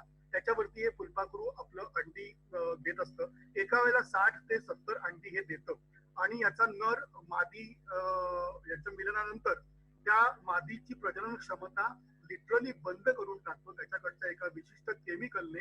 आणि आपणच आपल्या स्वतःच्या पिढीवरती घातलेलं हे एक वेगळ्या प्रकारचं मंडळी नियंत्रण. हे असे उदाहरण फार कमी असतात. असं हे फुलपाखरू कावनी कोस्टर. मंडळी फुलपाखरू आपण म्हणत असताना जरा एका वेगळ्या अँगल मध्ये आपण जाऊया. मग अशी गाणं ऐकायला आलं ना गौरव, हे गायत्री? हो सर, आलं. आलं सर, आलं. इन आँखों की मस्ती के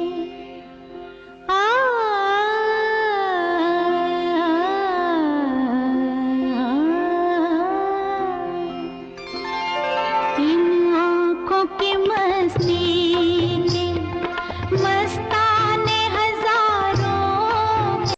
इन आंखों की मस्ती के मस्ताने हजारो आहे, असे आपण काही शेकडो मस्तानी इथे जमलेलो आहोत. बघा, रेड आय नावाचं हे फुलपाखरू.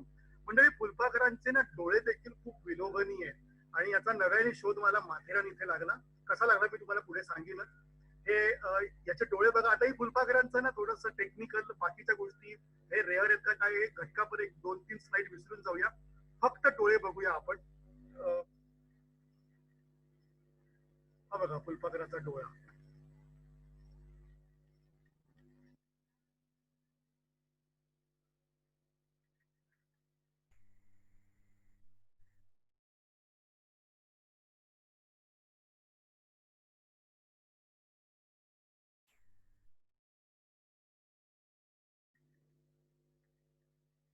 एप फ्लाय नावाचं हे फुलपाखरू, याचा डोळा बघा.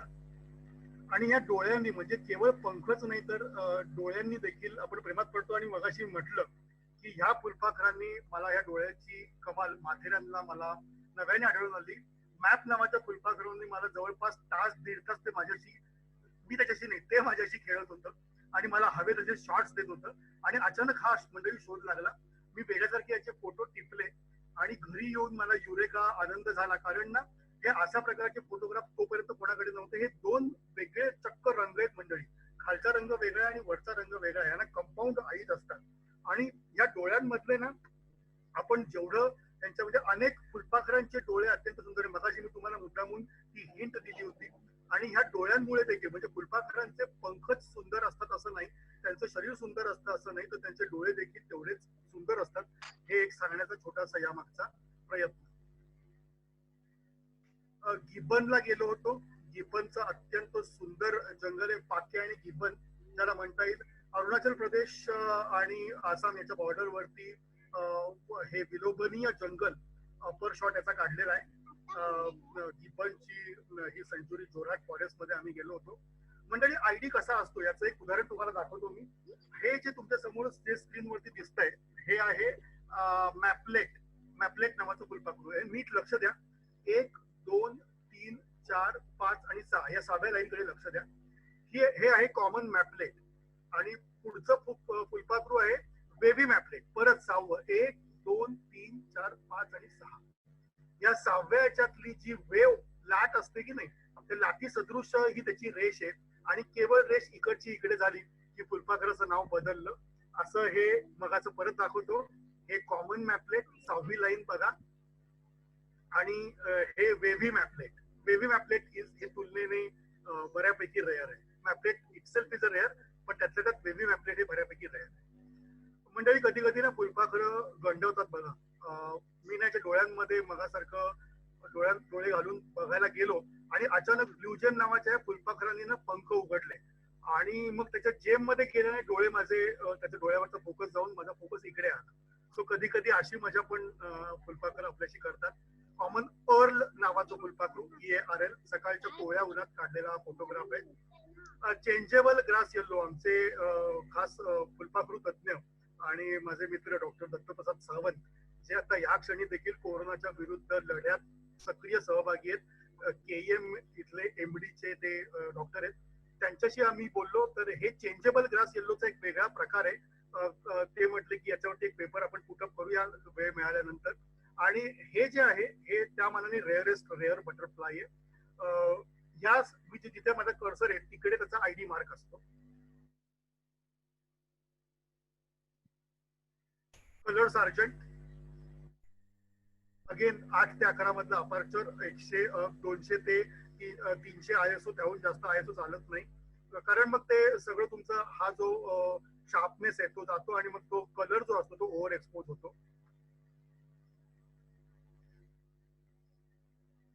फळांवरती हा फोटो काढायचं कारण सिंगापूरला आपल्यापैकी कोणीतरी भविष्यात, एवढ्यात तर काही कोणी जाणार नाही, पण सिंगापूरला गेलात तर अवश्य टर्मिनल टू वरती म्हणजेच एरोड्रम वरती, तिथल्या एअरपोर्ट वरती बटरफ्लाय गार्डन आहे. शहादत नावाचा माझा मित्र तिकडे बटरफ्लायचा तो मॅनेजर आहे बटरफ्लाय पार्कचा. तर तिकडे ना अशी छान छान प्युपाज आणि बटरफ्लायज ठेवलेले आहेत. जस्ट एक टाइमपास करता, तुमच्याकडे वेळ असेल तर जरूर तिकडे जाऊन बघून घ्या. तिकडचा फोटोग्राफ आहे. येलो नवाब,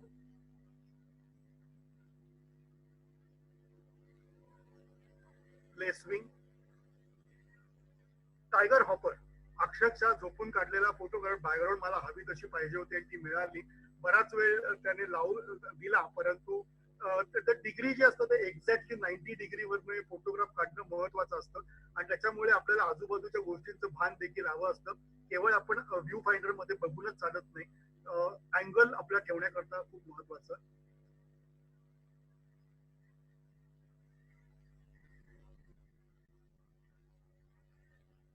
बक्सा इथे काढलेले फोटोग्राफ आहे. चेस्टर, हिमालयन चेस्टरचा हा फोटोग्राफ आहे. ह्याच्यावरती ओरखडे उठल्यासारखे दिसतील बघा. काट्या कुट्यातनं फुलपाखरं ज्या वेळेला मार्ग काढत असतात त्याच्या वेळेला असे छोटेसे अपघात घडत असतात. बॅकग्राऊंड करता काढलेला कॉमन पियरोचा photograph. One of my favourite butterfly, sapphire,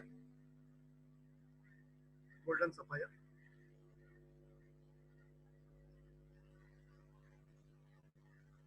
मराठीत नामकरणीचं रंभा गेलेलं आहे आम्ही. इंडियन ऍडमिरल नावाचं फुलपाखरू. Lilac fork, one of the rarest rare butterfly. Lilac fork. मंडळी, अशी ही फुलपाखरांची दुनिया. आपण आता शेवटाकडे येतोय. कोणाला काही प्रश्न असेल तर जरूर विचारा. त्याच्या तत्पूर्वी एक फुलपाखरांनी वेड लावलं आणि त्याचं कारण ते त्यांचे असलेले विविध रंग आणि त्या रंगांची. देखो इन्हें ये है ओस की बूंदे, पत्तों की गोद में आसमां से कूदे, अंगड़ाई ले फिर करवट बदल कर, नाजुक से मोती हंस दे फिसल कर, खो न जाए ये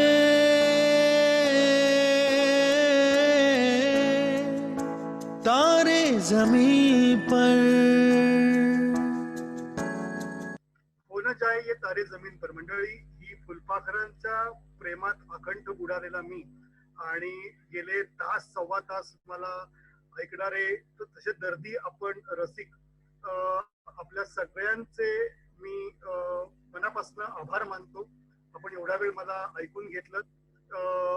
भावे सरांचे विशेष आभार. भावे सर आणि त्यांच्या टीमचे, अनुरागचे आहे, अमेय आहे आणि अनेक जण आहेत. सगळ्यांची नावं मला नाही माहिती, सॉरी फॉर दॅट. पण मला एक इथे यात ठेवलेला एक मेसेज असा द्यायचा आहे मंडळी, की आपल्या आधी ना ह्या फुलपाखरांनी या जगात प्रवेश केलेला आहे आणि फुलपाखरं ही चांगल्या, आपण ज्याला म्हणूया की एका हेल्दी ऍटमॉस्फिअरचं इंडिकेटर आहे.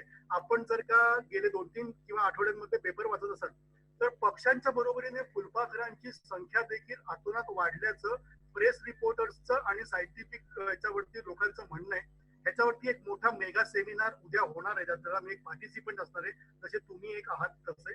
आणि याच्यावरती सगळ्या ठिकाणचे ज्या ठिकाणी एवढं लॉकडाऊन नाहीये, स्पेशली नॉर्थ ईस्ट मध्ये आजही काही आमची मित्रमंडळी भटकत आहेत आणि ते म्हणतात की जबरदस्त शहरांमध्ये, दिल्ली सारख्या ठिकाणी देखील परवा हंड्रेड्स ऑफ पायोनियर बघितल्याचं दिसलं. तर ही फुलपाखरं वाढवण्याकरता मंडळी आपल्याकडे होता होईल तेवढे प्रयत्न करा.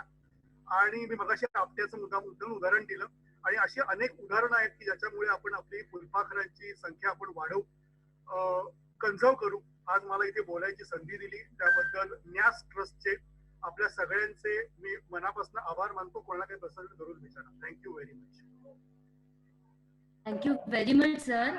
हे प्रेझेंटेशन म्हणजे एक जबरदस्त व्हिज्युअल ट्रीट होती इथल्या सगळ्या पार्टिसिपंटसाठी. आणि जसे तुम्ही मेसेज बघत असाल तर त्यांचे एवढे उत्स्फूर्त रिस्पॉन्सेस बघून तुम्हाला कळलं असेल की हे किती अमेझिंग झालेलं आहे. आणि त्याच्याबरोबर त्यांच्या नावांच्या गोष्टी किंवा त्यांची वर्णनं हे सगळं फारच लोकांनी एन्जॉय केलेलं आहे असं दिसतंय या चॅट्स वरून सुद्धा. सर काही प्रश्न मध्ये मध्ये आले. हो. आपण वन बाय वन घेऊया ते. जरूर जरूर. अनुष्काचा प्रश्न होता. हो. Can you tell more about long distance migrations? How Yeah. Many generations are involved and how do experts track the butterflies to track the migration path? Very interesting question. Very interesting question. काय कोणी विचारलाय? अनुष्काने विचारलेला आहे. Anushka, thanks a lot for such a nice question. First of all, migration आहे ना त्यांचं usually north to south आपल्या भारत खंडापुरतं होतं. Sometimes it is only because of food. म्हणजे ना काय होतं की त्यांचं होस्टान एक ठराविक आहे. आपण उदाहरणादाखल घेऊया की से कृष्णकमलिनी हेच घेऊया आपण, किंवा रुई घेऊया. Rui is better. कसं असतं की रुईची ना आपण झाडं त्या हनुमाना करता आपण शनिवारी तोडतो आणि मग त्या ह्याच्यामध्ये ना काय होतं नंतर ती निर्माल्यात जातात. रुईवरती ना स्ट्राईप टायगरची बटरफ्लाईज एग लेईंग करतात. तर त्यांचं ते होस्ट प्लांट आहे. मग आपल्या आजूबाजूच्या परिसरात किती रुई आहे, किती वनस्पतींचं एग लेईंग, किती आपली पुढची पिढी वाढू शकेल याचा अंदाज त्या फुलपाखरांना असतो. आणि जेव्हा लक्षात येतं की जर का आपण इथे असेच राहिलो तर आता या विभागातली ही वनस्पती नष्ट होईल असं म्हटल्यानंतर अन्नाच्या शोधामध्ये ही फुलपाखरं मायग्रेट करतात आणि मग जिकडे ते अन्न असतं तिकडे ती जातात. त्यातलाच उपप्रश्न असा होता की ते लॉंग डिस्टन्स किती. तर युजली असं बघण्यात आलेलं आहे की मोनाश नावाचं बटरफ्लाय 3000 किलोमीटर पर्यंत गेल्याचं आढळून आलेलं आहे. दुर्दैवाने भारतामध्ये म्हणावं तेवढा अभ्यास झालेला नाहीये. परंतु येस, बेंगलोर पर्यंत फुलपाखरं महाराष्ट्रातनं किंवा गुजरातमधनं राजस्थानमधनं स्ट्राईप टायगर बटरफ्लाईज बेंगलोर पर्यंत म्हणजे बेंगलोरच्या आसपासच्या जंगलामध्ये गेल्याचं भारतीय संशोधकांचं त्यांनी प्रूव्ह केलेलं आहे. So from Rajasthan to Bangalore एवढा त्यांचा टास्क आहे, एवढं त्यांचं डिस्टन्स आहे. आणि येस, पिढ्यांच्या बाबतीत बरोबर आहे की समटाइम्स 2 किंवा 3 पिढ्या देखील मायग्रेशन होत असतं. त्यांची जी एग लेईंग म्हणजे व्हाईल मायग्रेटिंग जे एग लेईंग असतं का नाही त्याच्यामध्ये जेनेटिकली माहित पडतं की आपण बाहेर पडल्यानंतर आपल्याला पुढच्या ठिकाणी पोहोचणं ही आपली प्रायोरिटी आहे, ना की याच ठिकाणी फिरणं. आता याच्यावरती खूप मोठं संशोधन होणं बाकी आहे, चाललेलं आहे बेंगलोरच्या रिसर्च लॅबमध्ये. परंतु येस, या 3 प्रश्नांचं उत्तर मी एकत्रित केलं की त्याचं डिस्टन्स किती आहे, कुठली फुलपाखरं आणि त्याचा कालावधी युजली मी सांगितलं की मार्च महिन्यातला युजली असतो. देवाकरजी एक विचारायचं आहे की फुलपाखराची लाईफ सायकल जर पाहिली है ना तर ती या पक्ष्यांपेक्षा खूप छोटी आहे. तर मग हे जे मायग्रेशन आहे, आता पक्षी कसे विंटर मध्ये येतात आणि नंतर समर मध्ये जातात, जे काय मायग्रंट आहेत ते. पण फुलपाखराच्या बाबतीत तर डायरेक्टली जनरेशनचा प्रश्न असेल. Yes sir. तर what is that mystery? Mystery असं आहे की जनरेशन मध्ये ना त्यांचं म्हणणं असं असतं की आता ही जी इथली जनरेशन आहे या जनरेशन करता या विभागातलं म्हणजे उदाहरणादाखल सांगतोय की ठाणा विभागातली रुईची प्लांट आता संपली. तर आता जर का आपण इथे राहिलो तर आता पुढच्या पिढीचं सर्व्हायवल कठीण आहे आणि पुढची पिढी नुसती नष्ट होणार नाही तर व्हॅनिश होऊन जाईल ती. म्हणजे याच्या पुढे स्ट्राईप टायगर ठाण्याच्या रिजनला कधीच दिसणार नाही हे त्यांना बरोबर लक्षात येतं आणि म्हणून ते मायग्रेट करतात. म्हणून ते टप्प्याटप्प्याने मायग्रेट करतात. म्हणजे एकदम बेंगलोरला जात नाहीत ते कदाचित आपल्या इथे जमल्यानंतर टुवर्ड्स सदर्न साईड जाताना अलिबाग साईडला किंवा रेवदंडा साईडला किंवा फणसाड साईडला त्यांचं रुस्टिंग झाल्याचं आपल्यापैकी काही तज्ञांचं म्हणणं आहे. त्यांनी तिकडे बघितलेलं आहे. आणि रिव्हर्स येत नाहीत. मग रिव्हर्स नाही येत ते. रिव्हर्स कधी येणार? ज्या वेळेला तिकडची वनस्पती संपली की इकडे येणार. अच्छा, म्हणजे वनस्पती संपण्यावर आहे. वनस्पती येस. नो इयरली मायग्रेशन नाही, वनस्पती संपण्यावरती मायग्रेशन. अच्छा, ओके. पुढचा प्रश्न गायत्री. Thank you sir. म्हणजे मला वाटतंय की अनुष्काला नक्कीच उत्तर मिळालं असेल तिच्या प्रश्नांचं. भावे सरांचा याच्यानंतर प्रश्न होता की मागच्या वेळेला ज्यावेळी त्यांचं आणि तुमचं बोलणं झालं होतं त्यावेळेला तुम्ही सांगितलं होतं की फुलपाखरं एका जागी बसतात आणि एक्स्ट्रा पाणी जे त्यांनी घेतलेलं असतं ते डिस्चार्ज करतात. तर त्या हॅबिट बद्दल अजून सांगाल का? ते असं आहे की ज्या वेळेला ते मिनरल्स ते घेतात त्यांना प्रोबोसिस असतो. प्रोबोसिस असल्यामुळे साहजिकच त्यांना कुठलेही घन पदार्थ घेता येणार नाही. त्यांना द्रवरूप सगळे जे पदार्थ आहेत तेच घेता येणार. त्याच्यामध्ये सोडियम, नायट्रोजन यासारखे क्षार जे असतात, सॉल्ट ते सक करतात. ते द्रवरूप असतं. ऑफकोर्स त्यातलं द्रव एका प्रमाणापेक्षा जास्त झालं की त्यांचं ऍब्डोमन जे आहे ते हेवी होतं. जसं की आता सध्या आंब्याचे दिवस आहेत. आपल्यापैकी आंब्याचा रस खाऊन एखादा माणूस उठला तर त्याला लगेच त्याचा एक वेगळ्या प्रकारचा सुस्तपणा किंवा पुरणपोळी आपण खाल्ली तर एक वेगळ्या प्रकारचा सुस्तपणा येतो. तर तो सुस्तपणा देखील भरपूर पाणी त्याच्या पोटात असल्यामुळे तशाच प्रकारचा सुस्तपणा येतो. तो सुस्तपणा निघून जावा म्हणून ते वॉटर एक्सक्रीट करत असतात. त्यांना प्राण्यांसारख्या किंवा मनुष्यासारखं वॉटर एक्सक्रीशन करण्याकरता वेगळं इंद्रिय नसतं आणि म्हणून ते ऍब्डोमन मधलं त्यांचं एक्सेसिव्ह वॉटर डिस्चार्ज करत असतात. आणि हे करताना ते खडकावर बसतात का?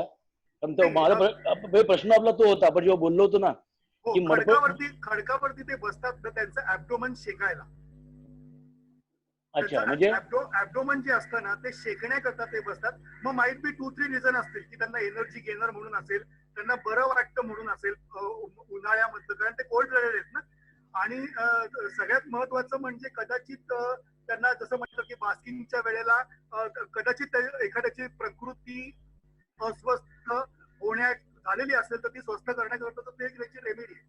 म्हणजे खडकावरती सॉल्ट साठी बसत नाहीत काही झालं तरी? नाही, खडकावरती सॉल्ट करता नाही बसत.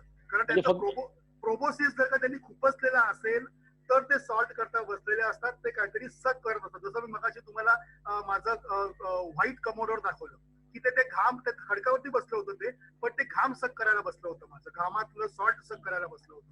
तसं जर का त्या खडकावरती काही द्रवरूप असेल तरच ते सक करायला बसतं. पण जर का ते प्रोबोसिस बाहेर काढलेलं नसेल तर ते सक करायला बसत नाही. अच्छा, म्हणजे याचा एक शेवटचा प्रश्न आहे याच्या संदर्भातला की विष्ठांवर जे फुलपाखरं बसतात विष्ठा, तर ती काही विशिष्ट टाईपची बसतात का सगळ्याच फुलपाखरांना सवय आहे ती? नाही, काही ठराविक प्रकारचे फुलपाखरं बसतात आणि नवाब इस्पेशली त्याच्यावरती बसतात. नवाब फुलपाखरं जी आहेत म्हणजे इस्पेशली नवाब आहे, राजा आहे, ही फुलपाखरं विष्ठांवरती बसायचं कारण आपण जे मानवाचं न पचलेलं अन्न जे असतं त्या अन्नांमधनं त्यांच्याकरता लागणारे अनेक गोष्टी त्यांना मिळतात. त्यातली प्रामुख्याने गोष्ट मिळणारी ते म्हणजे नायट्रोजन. आणि तो नायट्रोजन न पचलेलं आपल्यातलं सॉल्ट, आपल्यातलं म्हणजे प्राणी यांच्यातलं सगळ्यांमधलं सॉल्ट हे ते याच्याकरता ते बेसिकली तिकडे बसतात ते त्याच्यावरती. सर मला इथे एक ऍड करायचं होतं एक ऑब्झर्वेशन की दगडांवर सुद्धा बर्ड शीट असतात. तो एक वेगळा फिनोमेना. फुलपाखरं पाहिली होती. Thanks a lot for reminding me विसरलो होतोय. अगदी बरोबर आहे तुझं की बर्ड शीट जी असते की नाही त्या बर्ड शीटला देखील ना ते द्रवरूप करतात ती जर वाळली असेल तर. आणि जसं मी मगाशी म्हटलं की ह्युमन शीट मधले एक्सक्रीट नवाबला किंवा काही ठराविक फुलपाखरांना लागतात, पण लायसनेड म्हणजे निळ्या रंगाची जी फुलपाखरं आहेत आणि आपले जे हेस्पिरेड म्हणजे चपळ कुळातली जी फुलपाखरं आहेत आपले, तर हेस्पिरेड आणि लायसनेड या दोघांना बर्ड शीट अत्यंत आवडते आणि त्याच्यावरले त्यांच्या म्हणजे बर्ड्सचे न पचलेल्या गोष्टी हे त्यांचं अन्न म्हणून ते क्षार म्हणून ते घेतात. भावे सर मला एक गोष्ट ऍड करायची आहे. रिसेंटली मी हेमंत उगले सरांना भेटलो होतो आंबोलीत आणि मी त्यांना हा प्रश्न विचारला की हे नवाब आणि राजा अशी नावं का ठेवली त्या फुलपाखरांना. तर त्यांनी एक गोष्ट सांगितली मला की ही नावं ब्रिटिशर जे आले होते भारतात राज्य करायला त्यांनी नावं ठेवली आहेत. कारण की ही जी फुलपाखरं आहेत जसं आता ठोंबरे सरांनी सांगितलं की विष्ठेवर बसतात आणि त्यातनं जे जे त्यांना इसेन्शियल न्यूट्रिएंट्स आहेत ते सक करतात. तर त्यांना भारतातले जे राजे आणि नवाब होते त्यांचा राग होता आणि ते आवडायचे नाही आणि तेही अशा घाणीत बसतात आणि ते कोरिलेशन लावून त्या फुलपाखरांची नावं नवाब आणि राजा अशी दिली होती. असं हेमंत सरांनी मला गोष्ट सांगितली आता रिसेंटली. थोडंसं मी हसतो एवढ्या करता मंडळी, परंतु एक वेगळं विषय अनुरागने तार छेडली म्हणून. अनुरागने छेडली ना तार आता अनुराग विश्वेश दादा म्हणाला. विश्वेश दादा. ओके विश्वेश दादा. खूप वेगळी तार छेडली त्यांनी. मंडळी, एक वेगळ्या विषयाकडे थोडस 2 मिनिटांमध्ये जातो. आपल्यावरती ना सांस्कृतिक अत्याचार एवढा झालेला आहे ना, की आपल्याला असं वाटतं की म्हणजे जे लोक खास जाणकारी त्यांच्याकडे सांगतो की सांस्कृतिक अत्याचार आहे मंडळी हा. आपले नवाब, आपले राजा जे दिसायला विलोभनीय, जे शूर होते, त्यांना बघा तुमचा नवाब आहे की नाही निष्ठेवरती बसणार आहे, अशा प्रकारचं सांस्कृतिक खच्चीकरण जिकडे जमेल तिकडे त्यांनी केलेलं आहे. This is how I have taken the thing of course. पण हा जो आहे हा त्याचा दुसरा अँगल असा पण आहे, आपण जो घ्यायचा की दिसायला खूप विलोभनीय दिसतं, खूप सुंदर आहे, खूप स्ट्रॉंग आहे आणि जे आहेच ते, आणि म्हणून त्याचं नाव नवाब ठेवलेलं आहे. पण येस, म्हणजे हा जो आता जो अँगल सांगण्यात आला तोही बरोबर अँगल आहे आणि त्या दृष्टीने आम्ही प्रयत्न महाराष्ट्र राज्य जैवविविधता मंडळाने केला आणि आम्ही फुलपाखरांची नावं एक नाही ही मराठीमध्ये केलेली आहेत. बाबे सर, मी या व्यासपीठावरनं विनंती करेन कधीतरी तुमची वेब सिरीज अशी चालू असली तर मला परत बोलवा. मी केवळ फुलपाखरांची मराठी नावं याच्यावरती एक स्लाइड शो करीन आणि त्याच्यामध्ये मी या अनेक गोष्टींवरती अजून प्रकाश पाडीन. Sir, this would be a very nice idea indeed. कारण ही नावांचं म्हणजे मराठी नावांची जी काही कारणं आहेत किंवा तुम्ही कशी दिली आहेत ती नावं ते जाणून घ्यायला आम्हाला खूप आवडेल. सो मी नक्कीच बाकीच्या टीमला पण हे सांगेन की आपण हे प्लॅन करूया नक्कीच. सर, नचिकेतचा एक प्रश्न आहे. आपल्या भागात आणि राज्यात दिसणारं सगळ्यात मोठं आणि सगळ्यात छोटं फुलपाखरू कोणतं? सगळ्यात मोठं मगाशी मी सांगितलं सदर्न बर्डविंग 195 मिलीमीटरचा विंग स्पॅन असलेलं, जणू काही एखादा छोटासा पक्षीच आहे, त्या पक्षा एवढं ते मोठं फुलपाखरू. आणि सगळ्यात छोटं टायनी ग्रास ब्लू 14 ते 16 मिलीमीटर एवढा त्याचा विंग स्पॅन असतो, किंवा ग्रास ज्वेल देखील त्याच याच्यामधलं आहे, 14 ते 16 मिलीमीटर. म्हणजे आपले करंगळी जी आहे त्या करंगळीची नख जेवढं आहे तेवढं त्याचा एक छोटासा पंख असतो, एवढं छोटं फुलपाखरू आहे. येस, त्याच्यामुळे ग्रास ज्वेलचे काही काही फोटो सुद्धा इतके सुंदर येतात, कुरडूवर वगैरे बसलेले खूप सुंदर फोटोज मिळतात. खूप धमाल. सर, एक ना फुलपाखरांचं आयडेंटिफिकेशन जे आहे ना, बरं का, एक इझी व्हावं म्हणून म्हणजे मला तर फुलपाखरातलं काहीच येत नाही, पण मी गंमत केली होती मागे, एक अशी एक्सेल शीट बनवली होती आणि स्मॉल बटरफ्लाईज, हा, त्यानंतर बिग बटरफ्लाईज, कलरफुल बटरफ्लाईज, त्यानंतर स्ट्रायकिंग कलरवाले ह्या पद्धतीने, म्हणजे सायंटिफिक नाही, कळलं का, असं केलं तर आमच्यासारख्या लोकांना फटकन आयडेंटिफिकेशन येईल का? येईल, तुम्हाला नक्की येईल. आणि त्याच्यापेक्षा म्हणजे ना निदान कसं आहे ना सर, की ना आपल्याकडे ना आता म्हणतात तसं की पॅन्सी आहे तर किंवा लाईन ब्लू आहे, तर मग हे लाईन ब्लू जरी ओळखता आलं तरी खूप आहे. मग हे आतमधलं लाईन ब्लू कोणतं आहे? 4 लाईन ब्लू आहे का 6 लाईन ब्लू आहे का ओपेक लाईन ब्लू आहे का अजून कोणतं आहे, पॉइंटेड सिलियट ब्लू, कुठलं ब्लू आहे नंतर. पण ते जरी लाईन ब्लू ओळखता आलं तरी खूप आहे. अशी आपण सुरुवात तुम्ही म्हणता तसं 100% करू शकतो. आणि तसेच पॅन्सी आहे, तसे टायगर आहे, तसे सेलर आहेत. आणि ते काही बाबतीत इझी आणि काही बाबतीमध्ये खूप कर्म कठीण आहे. म्हणजे मी मोकळेपणाने सांगतो की आमच्याकडे ना ते बुश ब्राऊन सेलर हे ओळखायचं म्हणजे अंगावरती काटा येतो, कारण ना ते एवढे छोटे छोटे मायन्यूट गोष्टी, काही जणांचे पंख ओपनच पाहिजेत, काही जणांचे क्लोजच पंख पाहिजेत, पण त्याच्यावरचा एक single dot will decide the variation in the species. आणि अशा अनेक गोष्टी आहेत, परंतु आपण let us not go in too deep. पण तुम्ही जसं म्हणता तसं की येस, आपल्याला तसं करता येईल आणि वी विल म्हणजे ते फोटोग्राफ वरती आपण ते करू शकतो. याच्या दुसरे जाता एक सांगायला हरकत नाही ह्या बाबतीत, की एक मार्गदर्शक पुस्तक खूप चांगलं आहे, मगाशी उल्लेख केला त्याप्रमाणे हेमंत ओगले आणि डॉक्टर मिलिंद बागडे दोन्ही माझे मित्र आहेत, त्यांचं वेस्टर्न बटरफ्लाईज ऑफ वेस्टर्न घाट, आणि त्याच्यामध्ये त्यांनी त्या आयडी मार्क सकट या गोष्टी दिलेल्या आहेत. ग्रंथ एवढं जाडजूड पुस्तक येते आणि म्हणजे जे पर्यावरण प्रेमी आहेत त्यांनी ते खास स्वतःच्या कडे बाळगायला आवर्जून बाळगा ते. अच्छा, येस. सो आताच्या या डिस्कशन वरून मला असं वाटतंय न्यास टीम आपण बटरफ्लाय आयडेंटिफिकेशन की बद्दल पण सरांचं एखादं सेशन नक्कीच ठेवू शकतो. नक्की नक्की. सो आपल्याला अजून एक विषय सापडलाय वेबिनार साठी आपल्या. सर अमेयाचा एक प्रश्न आहे, खूप इंटरेस्टिंग आहे. तुम्ही मगाशी बटरफ्लायच्या डोळ्यांबद्दल बोलत होतात त्यावेळेला ते टाकला होता. हॅबिटॅट नुसार फुलपाखरांच्या विजन मध्ये काही बदल होतो का particularly function of their eyes? Function of eyes असं असतं ना आम्ही की ते ना बेसिकली ते ना कंपाऊंड आईज असतात आणि त्यांचे कंपाऊंडचे तंतू सगळे मागे त्यांच्या मेंदूच्या पर्यंत तंतुयुक्त गोष्टी जोडलेले असतात.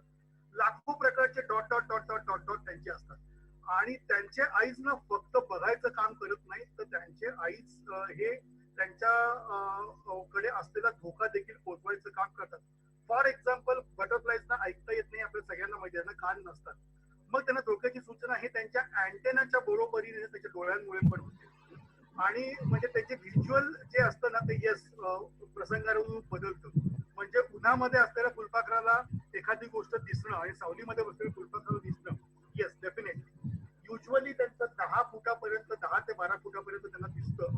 आणि दुसरी महत्वाची गोष्ट म्हणजे त्यांना ना कलर कळत नाही, त्यांना ब्लॅक अँड व्हाईट दिसत असतं. आणि सगळ्यात पुढची गंमत म्हणजे त्यांना अल्ट्राव्हायोलेट गोष्टी कळतात.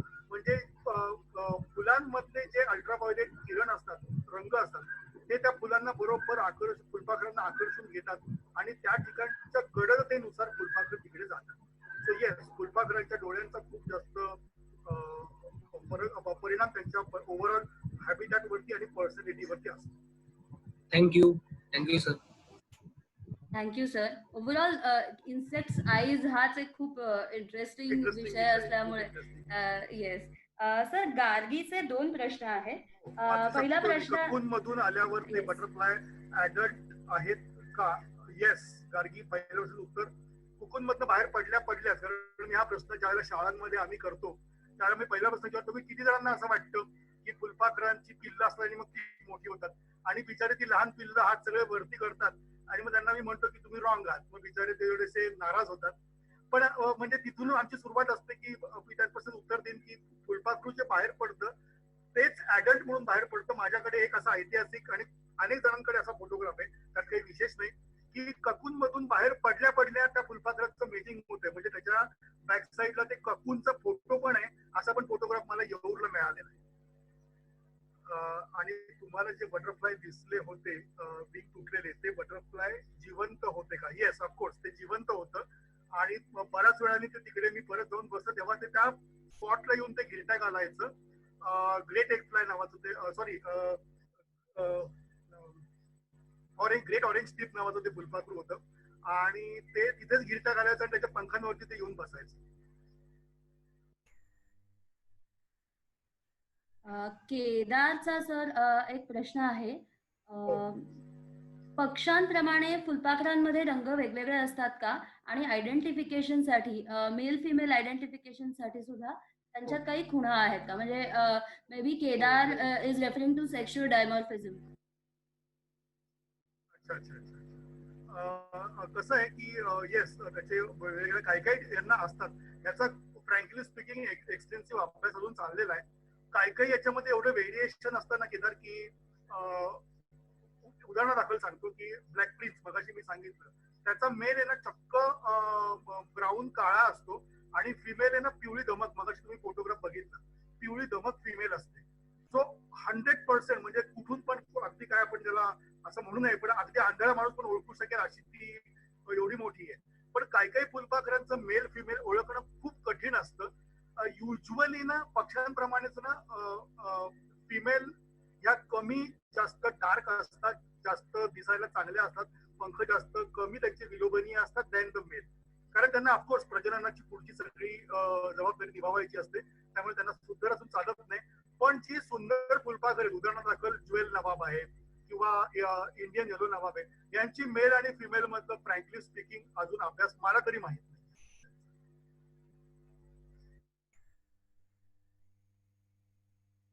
Thank you sir. सर अनुरागचा एक प्रश्न होता आणि खूप इंटरेस्टिंग आहे तो प्रश्न. What decides the distribution of a butterfly? See, there are many factors. First of all, vegetation, atmosphere and host plant. आणि मी पुढे त्याच्यामध्ये ऍड करीन नेक्टरिंग प्लांट. याचा असं आहे ना की मला समजा आपण सगळेजण ना अनुराग सोयीचं ठिकाण शहर काय, तर शहरामध्ये सगळ्या गोष्टी आपल्याला इझिली अवेलेबल आहे. हालाकी आता ते ह्या कोविडच्या काळामध्ये ते शहर थोडस निगेटिव्हिटीकडे किंवा प्रॉब्लेमॅटिक ठिकाणी झुकायला लागलेलं आहे. त्याच ठाण्या, मुंबई, कल्याण हे सगळे आपण रेड झोन मध्ये आहोत due to that dense population. पण दॅट अपार्ट, पण आपण सगळे मुळात तिकडे का आलो, तर असलेल्या सोयी सुविधांमुळे. मग फुलपाखरांच्या सोयी सुविधा काय आहेत, तर त्यांच्या सोयी सुविधा काही मॉल आणि सिनेमाचे थिएटर असे हॉटेल रेस्टॉरंट नसून त्यांच्या सोयी सुविधा खूप सोप्या आणि साध्या आहेत. त्यांना भरपूर अन्न पाहिजे, त्यांना चांगली प्रजननक्षम जोडीदार पाहिजे आणि त्यांना भरपूर नेक्टर पाहिजे. बस या 3 गोष्टी जिकडे असतील तिकडे फुलपाखरं वाढतात. आणि म्हणून त्यांचे होस्ट प्लांट आणि त्यांचे नेक्टरिंग प्लांट आपण माणसांनी लावायला पाहिजेत. अगदी शक्य नसेल जंगल वाढवणं ह्या काळात, तर निदान आपल्या घरामध्ये आपण कुंडीमध्ये जे काही गोष्टी लावतो त्याच्यामध्ये आपण एकतरी नेक्टर प्लांट, एकतरी होस्ट प्लांट लावायचा प्रयत्न आपल्यासारख्या मंडळींनी केला आणि न्यासच्या माध्यमातून आपण त्याची सजगता लोकांमध्ये आपण ते अंगीकारली, तर डेफिनेटली जी काही रोडावलेली संख्या आहे ती डेफिनेटली वाढेल. एक धक्कादायक निष्कर्ष या निमित्ताने सांगतो की फुलपाखरांचं संख्या ही भावेश सर केवळ 60% वरती आलेली आहे. 40% फुलपाखरं नाहीशी झालेली आहेत तुमच्या आणि माझ्यामधनं. ही खूप धक्कादायक आहे आणि याच्याकरता, आणि हा निकाल म्हणजे हार्डली 3-4 महिन्यांपूर्वी लेपिडोपॅट्रा सोसायटी ऑफ जिनेव्हा मधनं प्रसिद्ध झालेला हा एक पेपर होता. आणि ज्यावेळेला वाचलं त्यातला काही बराचसा भाग टाइम्स मध्ये आला होता, त्याच्यामधनं वाचण्यात आलं. तर त्या रिसर्च गेट वरती याच्याबद्दलचे अनेक पेपर्स उपलब्ध आहेत. तर आणि या माध्यमामधनं येस, मी अजूनही आशावादी आहे की जर का आपण चांगल्या प्रकारची हॅबिटॅट लावली झाडांची, तर फुलपाखरं नक्की वाढतील.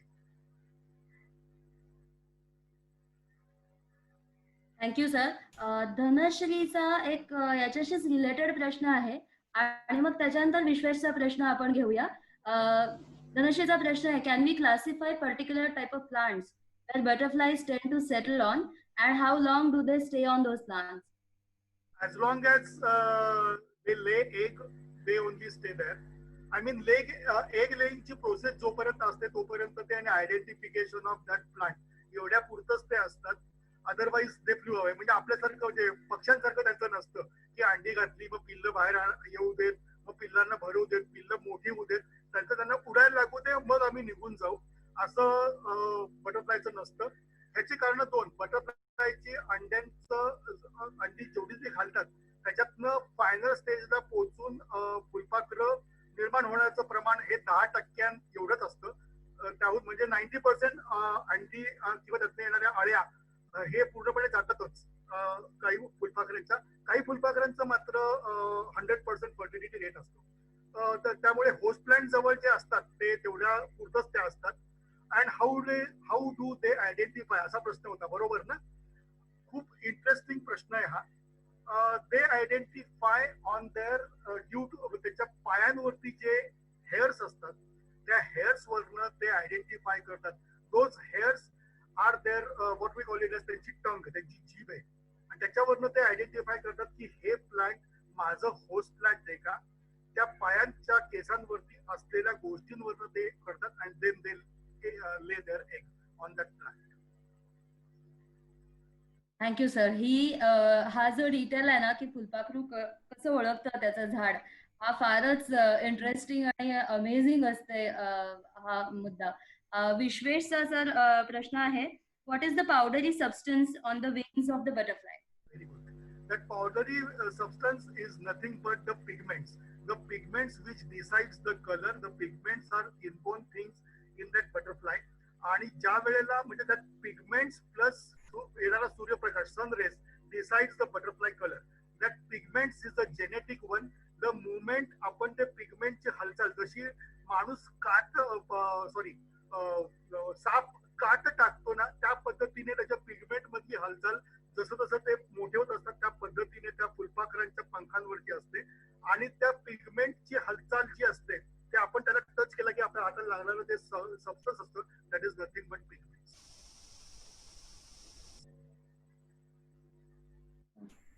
सर ते पिगमेंट्स आहेत की ते स्केल्स आहेत जस्ट एक स्केल्स डाऊट नाही, होता. Scales are that the things which is there on the wings. मी मगाशी तो एक फोटोग्राफ मी एक मिनिट मी शेअर करतो तो फोटोग्राफ, त्याच्यामुळे तुम्हाला जास्त चांगलं लक्षात येईल.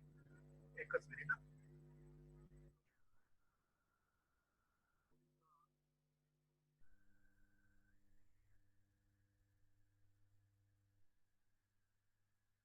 एक मिनिट.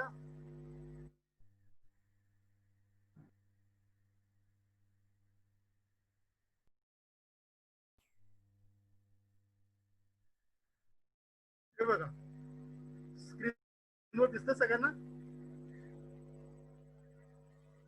हॅलो. हो सर दिसते. तर आता हे जे आहेत ना, दीज आर ऑल स्केल्स. याच्यामध्ये ते फ्लुइड असतं, जे मी बास्किंगच्या वेळेला म्हटलं होतं ते. So these are the scales and these are the pigments.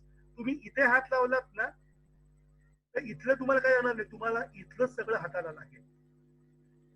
So this is the design. These are the pigments, and these are the scales, and these are the veins. Got it? हो sir, thank you. Thank you. Thank you sir. Sir अनुष्काचा एक प्रश्न आहे, खूप interesting आहे हा पण प्रश्न. मिमिक्री बद्दल काही सांगाल का? ग्रेट. वा, मला खूप स्वतःला आनंद होतोय. खूप चांगले चांगले प्रश्न येतात. क्या बात आहे. असं आहे की मिमिक ही एक गोष्ट अशी आहे ना, की त्याला आम्ही म्हणजे कॉमन माइमला आम्ही नाव सोंगाड्या ठेवलंय. ते मिमिक एवढ्या करता असतात ना, की एकतर क्रॉस ब्रीडिंग करता असावं का, तर येस, त्याचा हा एक मायनर आस्पेक्ट आहे, पण बेसिकली ते स्वतःच संरक्षण करण्याकरता असतं. ब्रीडिंग हा त्याचा 10% आस्पेक्ट आहे. 90% हे स्वतःचं संरक्षण करणं.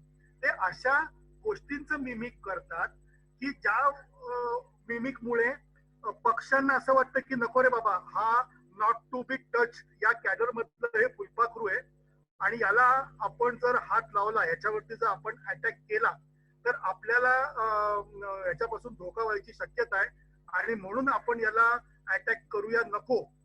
अशा कॅडर मधली जी फुलपाखरं असतात, त्या फुलपाखरांचं मिमिक केलं जातं, म्हणजे त्यांच्याशी साधर्म्य पावलं जातं.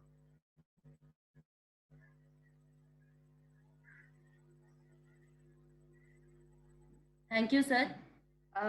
सर अजून एक प्रश्न आहे धनश्रीचा.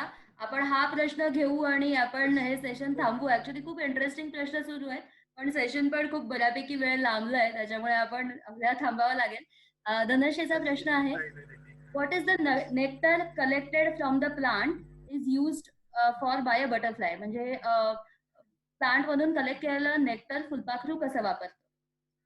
प्लांट मधून जे लेक्चर जे स्वतःच्या पुरतं होतं ते त्याच्या डायजेस्टिव्ह सिस्टीम मध्ये जातं. त्याचा साध्या भाषेत सांगायचा उपयोग तर अन्न म्हणून केला जातो. परंतु अजून थोडंसं टेक्निकल जायचं तर आपण माणसाचे त्याचं कंपॅरिझन करूया. आपण केवळ जे जेवण जेवतो ना, त्याच्या बरोबरीने आपण सूर्यप्रकाशात जे काही हिंडतो, त्याच्यामुळे ज्या काही गोष्टी आपल्या शरीरामध्ये मेटाबॉलिझम मध्ये घडतात, आणि त्याच्यामुळे आपण जे काही हेल्दी राहतो, त्या सगळ्या गोष्टी ह्या नेक्टर मध्ये असतात. म्हणजे काय, तर अन्न असतंच फ्लुइड स्वरूपातलं, परंतु ते बास्किंग करतात, त्याच्या वेळेला त्यांच्या शरीरामध्ये असलेलं अन्न आणि जमवलेली ऊर्जा यांच्या एकत्रीकरणामधून त्यांना शक्ती मिळते आणि ते उडू शकतात. तो जे काही ते नेक्टर जमवतात ते अन्न म्हणून वापरतात. Thank you very much sir. हे सेशन आणि याच्यानंतरचं क्वेश्चन आन्सर सेशन पण खूपच छान आणि इंटरेस्टिंग झालं. प्रश्न सुद्धा खूप छान विचारलेले होते. सो प्रश्न विचारणाऱ्या सगळ्यांना पण खूप खूप थँक्यू.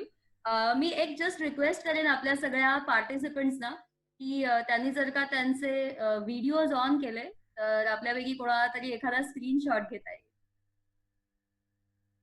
माझा ईमेल आयडी, माझं कॉन्टॅक्ट नंबर सगळं आहे स्क्रीनवरती. तुम्हाला ज्यांना हवं त्यांनी प्लीज घ्या, हे हरकत नाही.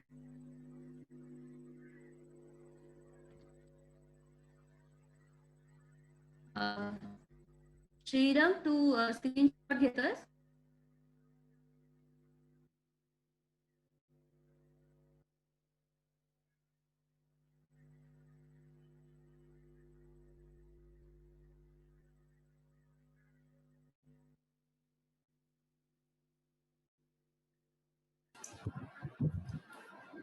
काही लोकांचं अजून बंद आहे, सगळ्यांचं एकदा चालू झालं की हा येस, आपण 1-2 मिनिटं थांबू, बघूया सगळ्यांचं स्क्रीन व्हिडिओ सुरू होतोय. गायत्री तोपर्यंत तू उद्याच्या याच्याविषयी सांग ना जरा.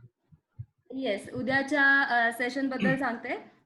उद्याचं सेशन हे एक पक्षी निरीक्षणाचं व्हर्च्युअल ट्रेल असणार आहे आणि आपला एक तज्ञ दोस्त आहे विश्वेश नंपूरकर, हा ते सेशन घेणार आहे.